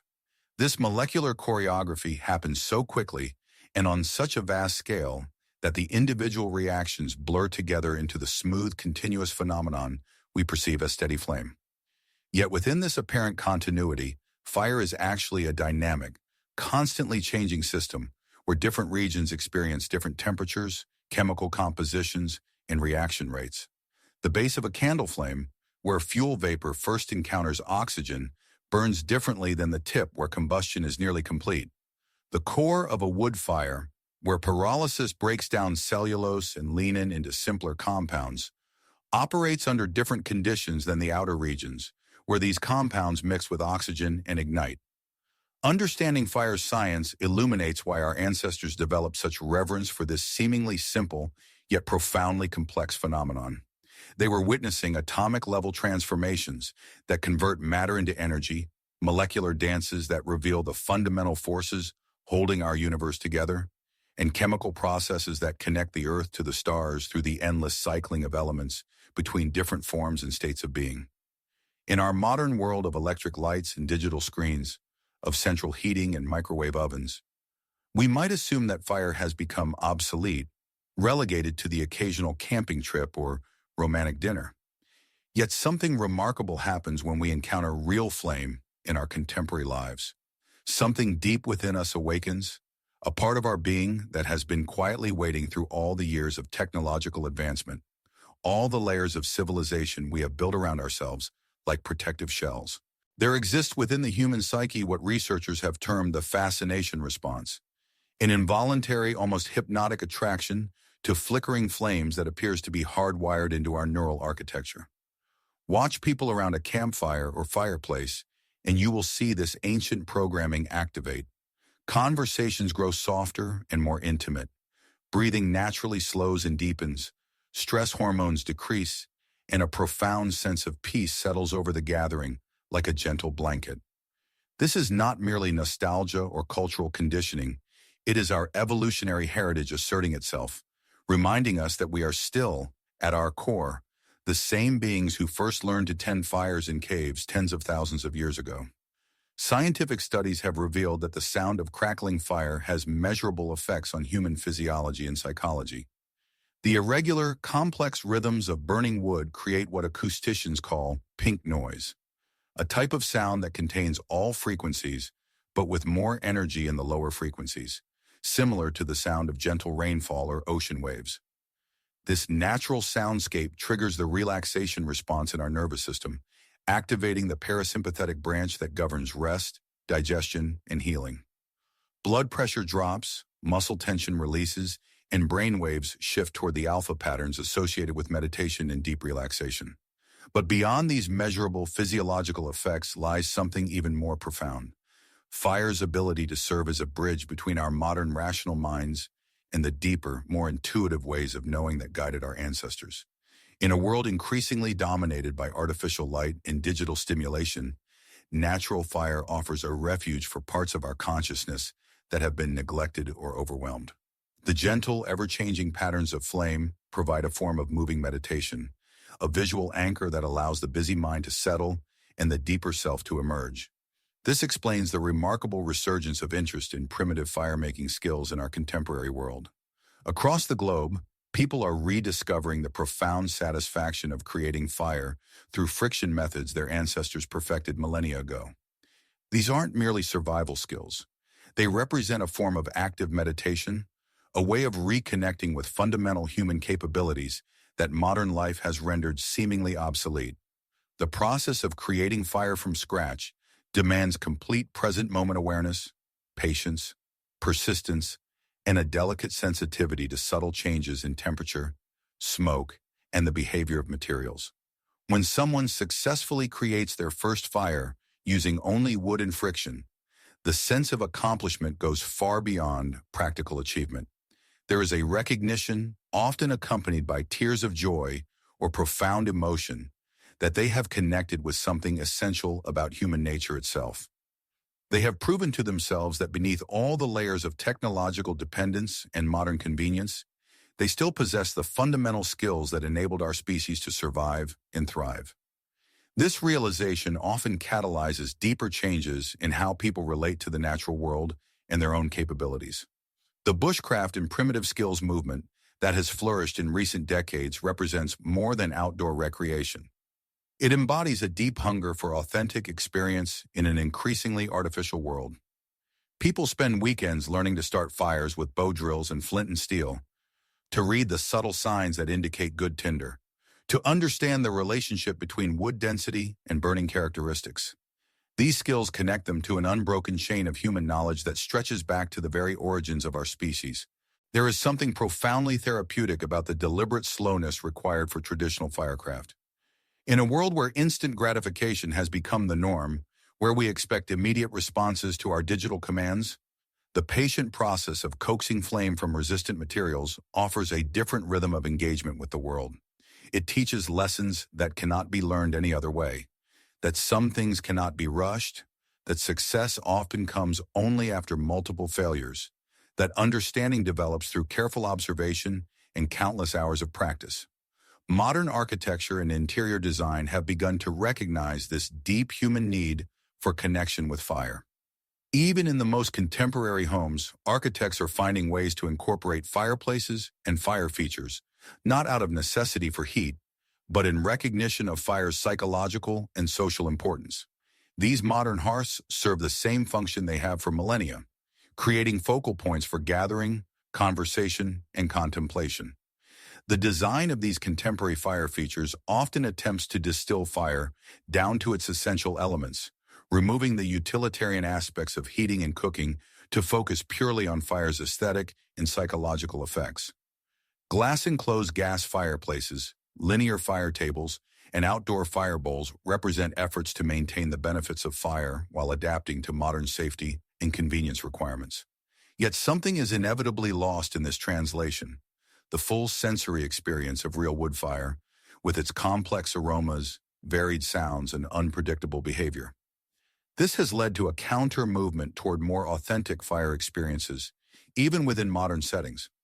Wood-burning fireplaces are making a comeback despite their inefficiency and maintenance requirements, driven by recognition that the full experience of fire, including the work of selecting, splitting, and seasoning wood, the skill of building and maintaining fires, and the complete sensory engagement with smoke, sparks, and ash, provides benefits that cannot be replicated by more convenient alternatives.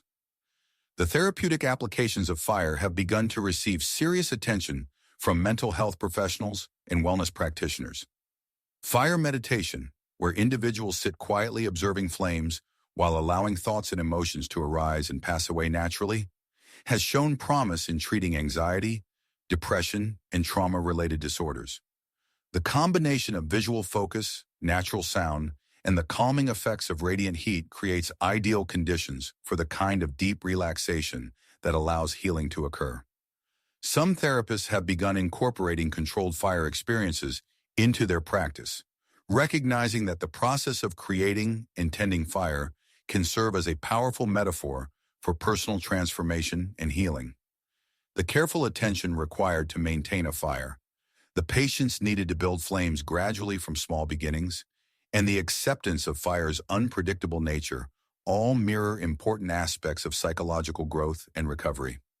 Fire circles and community fire gatherings have emerged as modern adaptations of humanity's oldest social institution.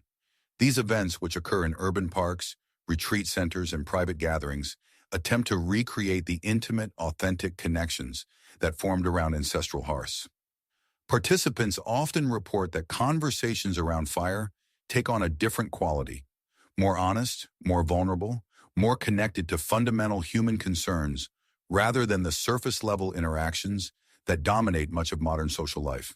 The revival of traditional crafts that depend on fire, blacksmithing, glassblowing, pottery, cooking with wood fires, represents another way modern people are reconnecting with their fire heritage. These activities require practitioners to develop intimate relationships with flame, learning to read its moods and respond to its demands. Master craftspeople in these fields often describe their work in terms that sound more like spiritual practice than technical skill, speaking of fire as a teacher, a partner, or even a demanding but ultimately generous friend. Cooking with fire has experienced a renaissance that goes far beyond the popularity of outdoor grilling.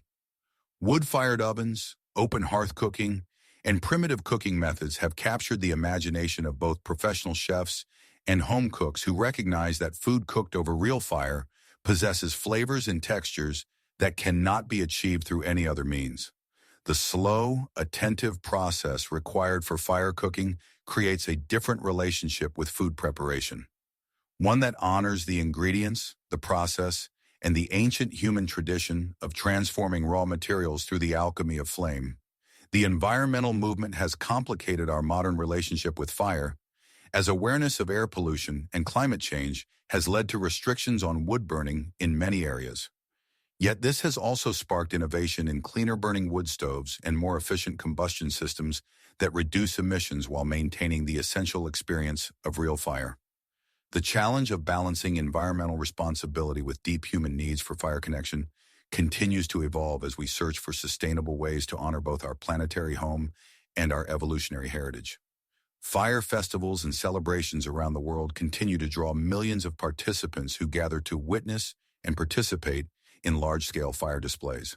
From Burning Man in the Nevada desert to Las Fallas in Spain, from Diwali celebrations in India to Guy Fawkes Night in Britain, these events tap into something primal and communal about human relationships with fire. They offer opportunities for collective catharsis, creative expression, and spiritual renewal that seem to be essential for human well-being. The photography and videography of fire have become art forms in their own right, as people seek to capture and share the beauty and mystery of flame. Time-lapse photography reveals the hidden dances of flame that occur too quickly for normal perception, while high-speed photography freezes moments of combustion that reveal the intricate structure of fire's energy patterns. These artistic explorations help us see fire with fresh eyes, appreciating the complexity and beauty that our ancestors knew intimately, but that we often take for granted. Digital fireplaces and fire screensavers, while pale imitations of real flame, represent our desperate attempt to bring fire's calming influence into spaces where real fire is impractical or impossible. The popularity of these digital alternatives suggests how deeply we miss fire's presence in our daily lives, even as we acknowledge that pixelated flames cannot fully satisfy our evolutionary need for authentic fire experiences. Perhaps most significantly, our modern relationship with fire is helping us understand that some human needs transcend technological solutions. No matter how advanced our heating systems, how efficient our cooking appliances, or how sophisticated our lighting, we continue to crave the irreplaceable experience of sitting before a living flame, feeling its warmth on our faces, watching its endless dance of light and shadow, listening to its ancient songs of combustion and transformation. The mastery of fire didn't simply illuminate the darkness of prehistoric caves or provide warmth on cold nights. It became the catalyst for humanity's greatest technological leaps, transforming our species from wandering gatherers into builders of civilizations.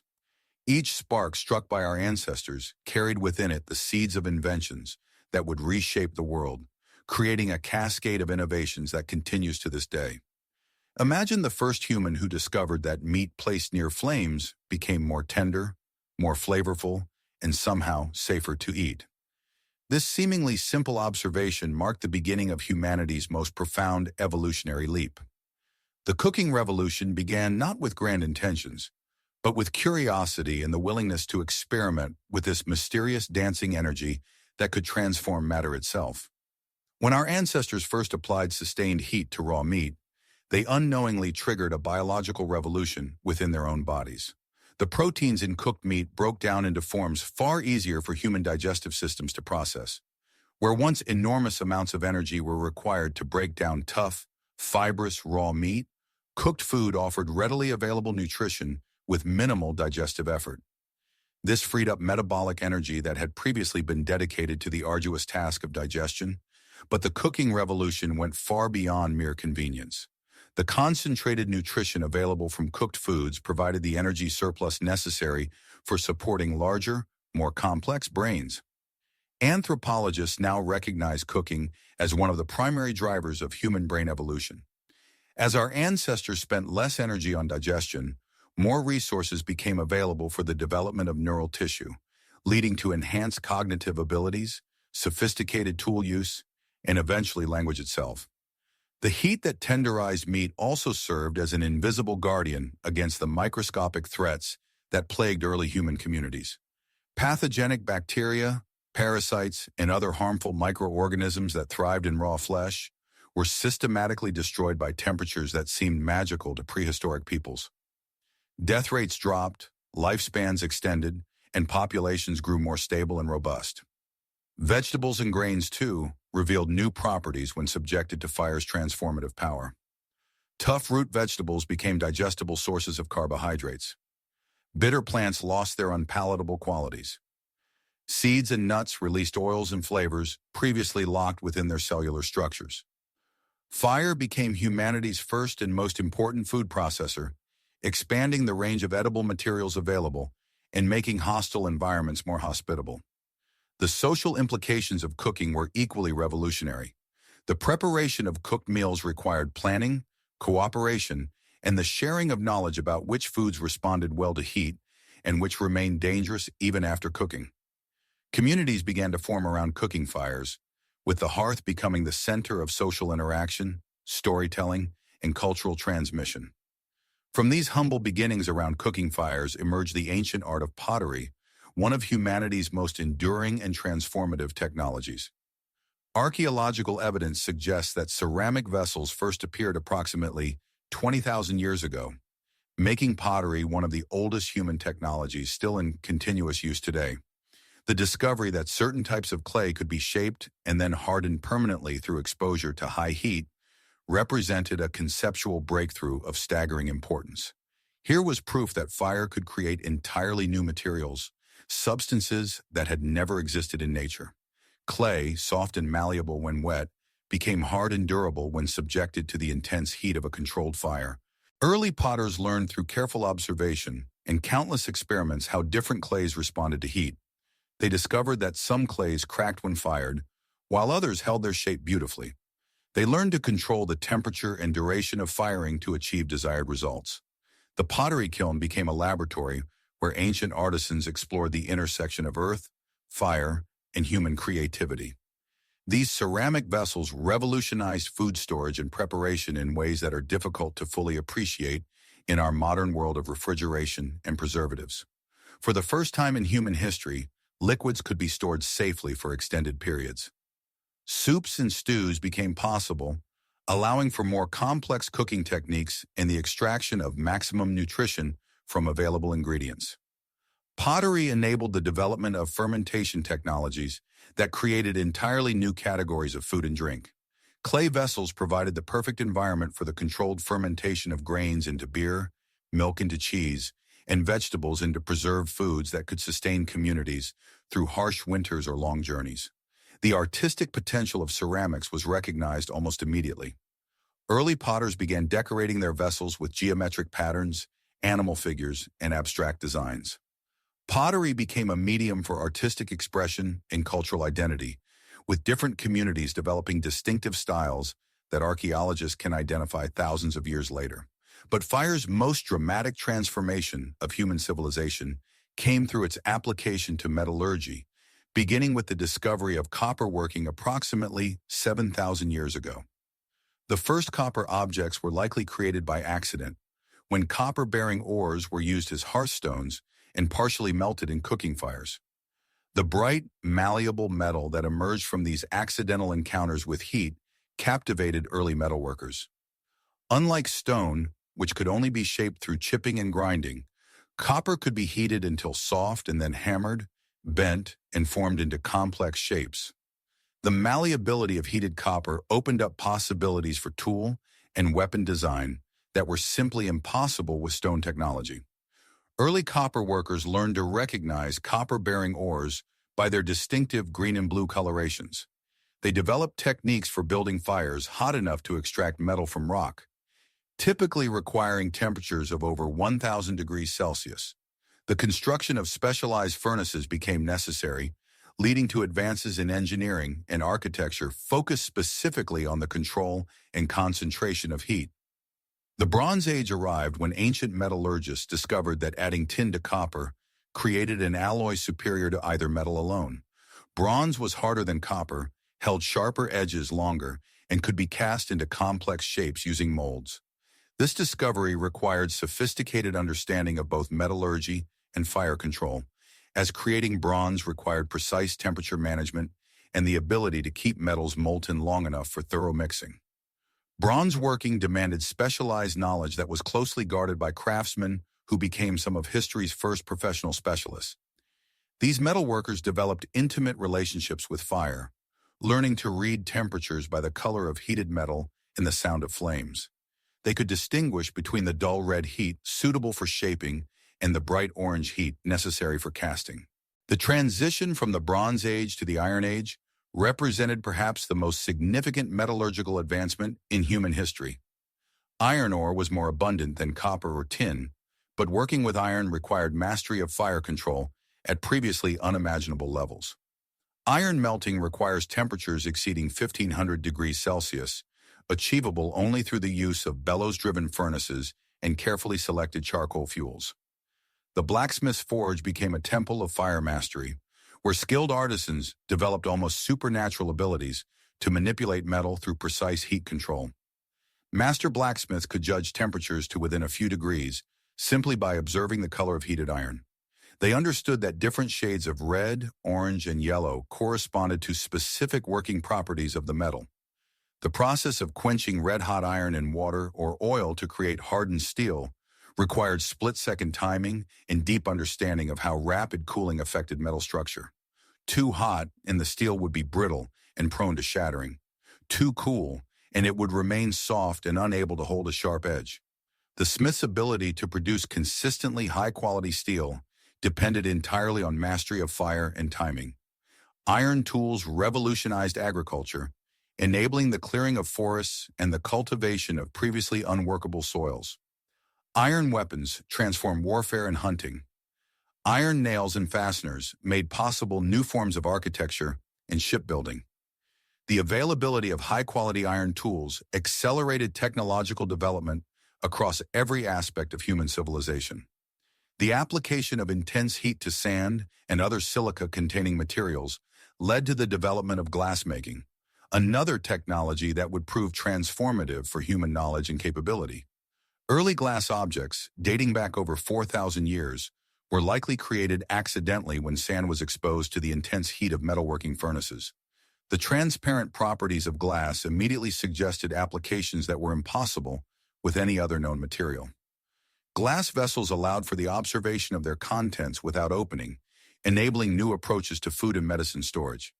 The optical properties of shaped glass eventually led to the development of lenses, which in turn made possible telescopes and microscopes. The compound microscope, dependent entirely on precisely shaped glass lenses, opened up the microscopic world and laid the foundation for modern biology and medicine. The telescope extended human vision to the stars and revolutionized our understanding of the cosmos. Both instruments represent direct descendants of humanity's ancient partnership with fire, demonstrating how the mastery of heat continues to expand the boundaries of human knowledge. Medical applications of fire developed alongside cooking and metallurgy. Ancient healers learned that certain plant materials release beneficial compounds when heated, leading to the development of herbal teas, tinctures, and medicinal preparations. The distillation of plant materials through controlled heating produced concentrated essential oils and medicinal extracts, with potencies far exceeding those of raw materials. The sterilization of medical instruments through fire became a standard practice long before the germ theory of disease was understood. Ancient physicians recognized empirically that metal tools heated to red-hot temperatures and then cooled were less likely to cause infections when used in surgical procedures. The chemistry laboratory emerged directly from alchemical traditions that were fundamentally concerned with the transformation of materials through heat. Early chemists, following in the footsteps of ancient metallurgists, used controlled heating to separate, purify, and combine different substances. The techniques of distillation, calcination, and sublimation all depend on precise heat control to achieve desired chemical transformations. Fire's role in driving mechanical power became apparent with the development of the steam engine, which converted heat energy into mechanical motion.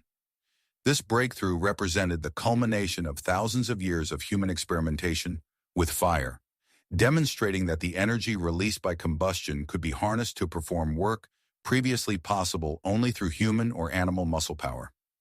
The steam engine powered the Industrial Revolution, enabling the mass production of goods, the mechanization of transportation, and the concentration of manufacturing in urban centers.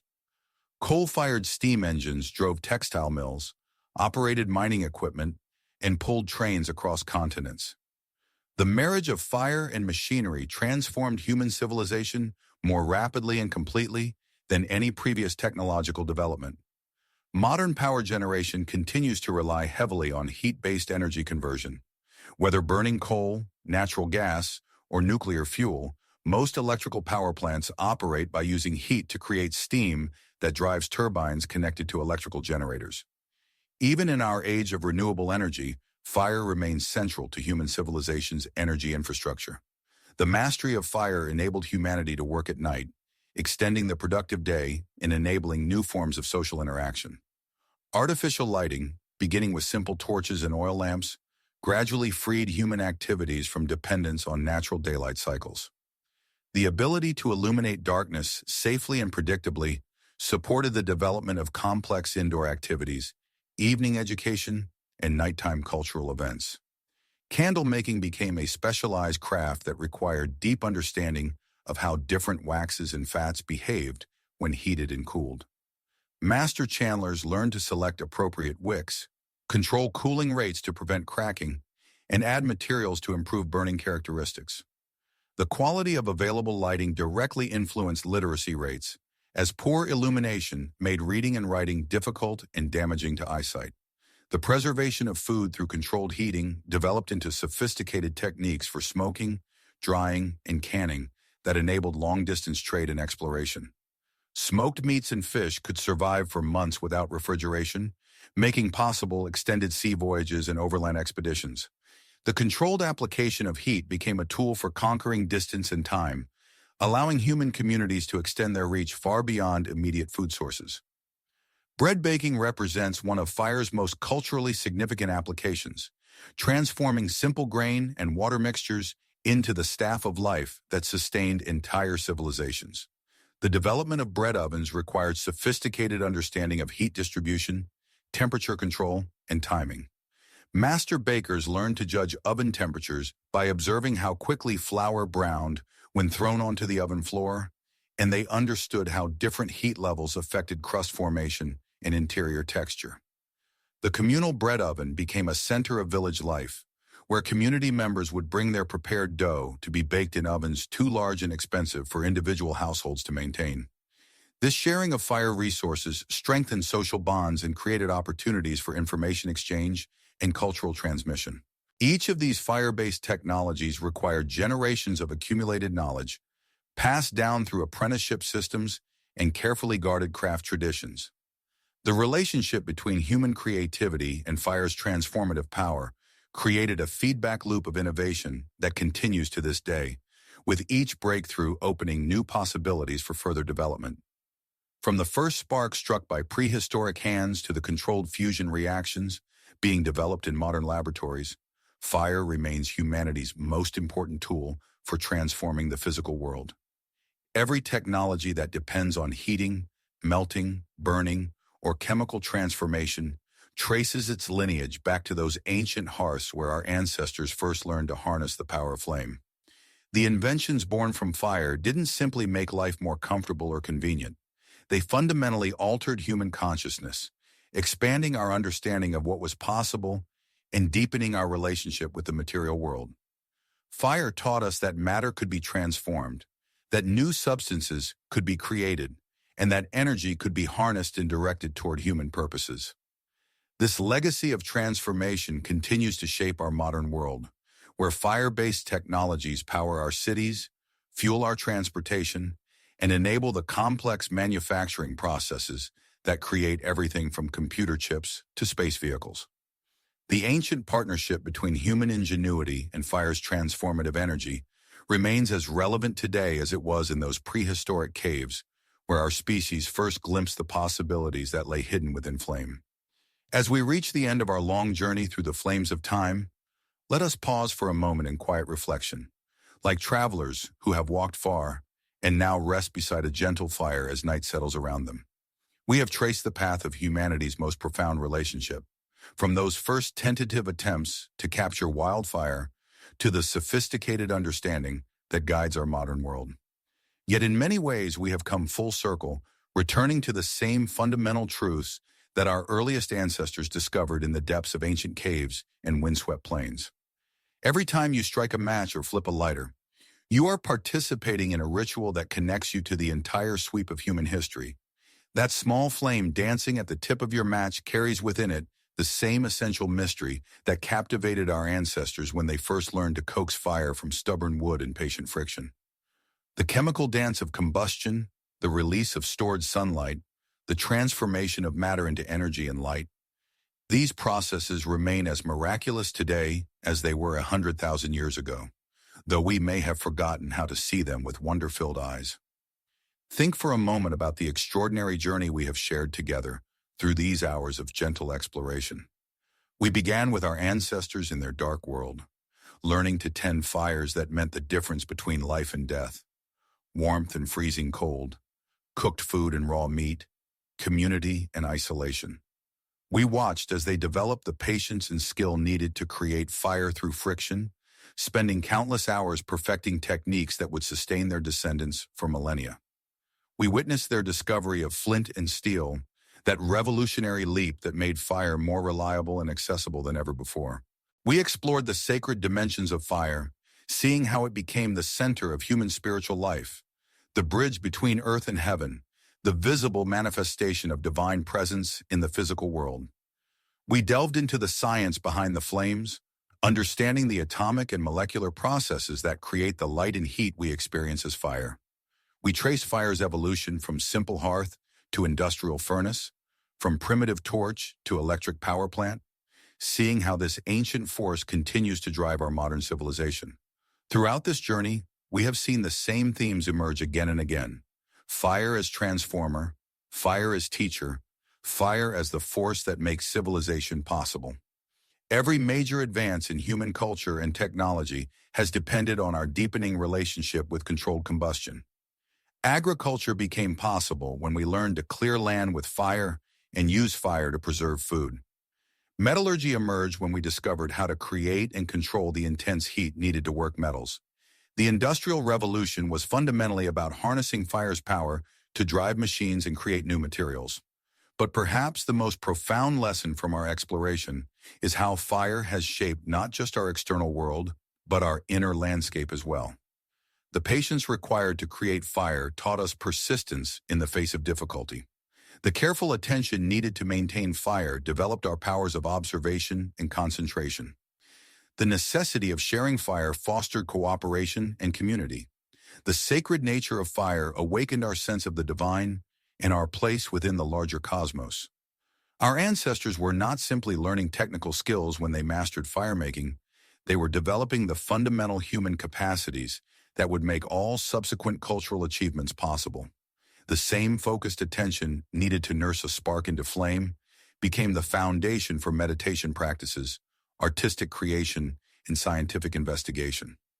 The understanding of cause and effect developed through firecraft laid the groundwork for rational thought and systematic knowledge. The sense of reverence inspired by fire's power opened the door to spiritual awareness and moral responsibility. These lessons remain as relevant today as they were in humanity's childhood. In our modern world of instant gratification and digital distraction, the ancient discipline of firecraft offers valuable teachings about patience, mindfulness, and the deep satisfaction that comes from mastering fundamental skills. When we learn to create fire through traditional methods, we reconnect with capacities that modern life rarely demands, but that remain essential to our full human development. The resurgence of interest in primitive fire skills among contemporary people represents more than nostalgia or hobby. It reflects a deep recognition that we have lost touch with something essential about human nature itself. In learning to make fire with our hands using tools our ancestors would recognize, we rediscover parts of ourselves that have been dormant in the modern world. We remember what it feels like to depend entirely on our own skill and knowledge, to work with natural materials and processes, to achieve something through patience and persistence rather than convenience and speed. This reconnection with our fire heritage offers healing for some of the disconnection and anxiety that plague modern life. When we sit quietly before a fire we have made with our own hands, breathing in its warmth and watching its ancient dance, we experience a profound sense of coming home to ourselves. The restless energy that drives so much contemporary suffering settles into the deeper rhythm of natural processes. Our breathing synchronizes with the gentle pulsing of the flames, our thoughts quiet, and we remember what it feels like to simply be present in the moment. The wisdom embedded in humanity's relationship with fire extends far beyond practical skills into the realm of metaphor and meaning. Fire teaches us about transformation, how raw materials can be changed into something entirely new through the application of energy and intention. It shows us the power of small beginnings, how the tiniest spark, carefully tended, can grow into a mighty conflagration. It demonstrates the importance of balance. Too little air in fire dies, too much and it burns out of control. Fire also teaches us about impermanence and letting go. No fire burns forever. Each flame must eventually consume its fuel and return to darkness. Yet this ending is not truly death, but transformation. The energy released by fire continues its journey through the universe in new forms, joining the endless cycle of energy and matter that connects all things. Understanding this cycle helps us accept the temporary nature of all phenomena, including our own lives, with greater equanimity and grace. The act of tending fire becomes a meditation on attention and care. A fire left unattended will die, but a fire watched with loving attention can burn for hours or even days. This teaches us about the kind of gentle, consistent care that all valuable things require. Our relationships, our health, our spiritual development, our creative projects. Like fire, these aspects of life need regular attention, the right conditions and patient nurturing to flourish. As we prepare to let the gentle glow of our shared fire journey fade into the peaceful darkness of sleep, take a moment to honor the countless generations of firekeepers who came before us. Every technique we have discussed, every insight we have shared, every moment of wonder we have felt in the presence of flame, all of this has been passed down to us through an unbroken chain of human experience stretching back to the very origins of our species. Imagine, if you will, that first human being who successfully created fire through intention and skill rather than simply preserving flames found in nature. Picture their amazement, their sense of pride and accomplishment, the way this achievement must have transformed their understanding of human possibility. That moment, lost now in the mists of prehistory, represents one of the most significant turning points in the story of life on Earth. From that moment forward, human beings became partners with the forces of nature rather than merely their subjects. Every firemaker since then has participated in this ancient lineage of discovery and mastery. When you successfully create fire through friction methods, you join this great tradition of human firekeepers. You become part of the living chain that connects our earliest ancestors to future generations who will carry these skills and insights forward into whatever challenges and opportunities await our species. The responsibility of maintaining this connection is not merely historical or romantic. It serves vital practical and psychological functions in our modern world. As we face environmental challenges and potential disruptions to our technological systems, the ability to create and work with fire using simple, sustainable methods may prove essential for human survival.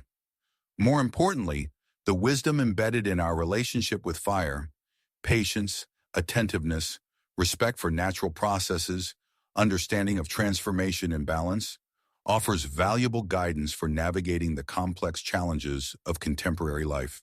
Fire reminds us that we are not separate from nature, but part of the great web of energy and matter that encompasses all existence. Every flame we kindle participates in the same fundamental processes that power the stars, drive weather systems, and sustain all life on Earth. When we understand fire deeply, we begin to understand our place in the cosmic order and our responsibility to tend the world with the same care our ancestors brought to tending their precious flames.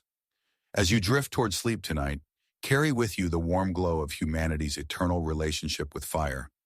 Let the gentle crackling of imaginary flames accompany you into dreams, knowing that somewhere in the world, fires are burning that connect directly to the first flames our ancestors ever kindled. These fires burn not just in hearths and stoves, but in the hearts and minds of all who remember what it means to be truly human. Patient, attentive, capable of transformation. connected to the great mystery that surrounds and sustains us all.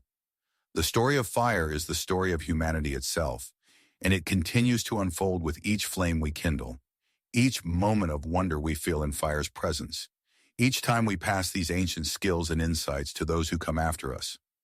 In learning to make and tend fire, we learn to make and tend ourselves, our communities, and our world. This is the ultimate gift our ancestors have given us, not just the knowledge of how to create flame, but the wisdom of how to live as conscious, caring, creative beings in an endlessly fascinating and mysterious universe. Rest now in the gentle warmth of this understanding, knowing that you carry within yourself the spark of consciousness that has illuminated human experience since the beginning of our journey. That spark, like fire itself, connects you to all who have come before and all who will come after, part of the eternal flame of human awareness that no darkness can extinguish.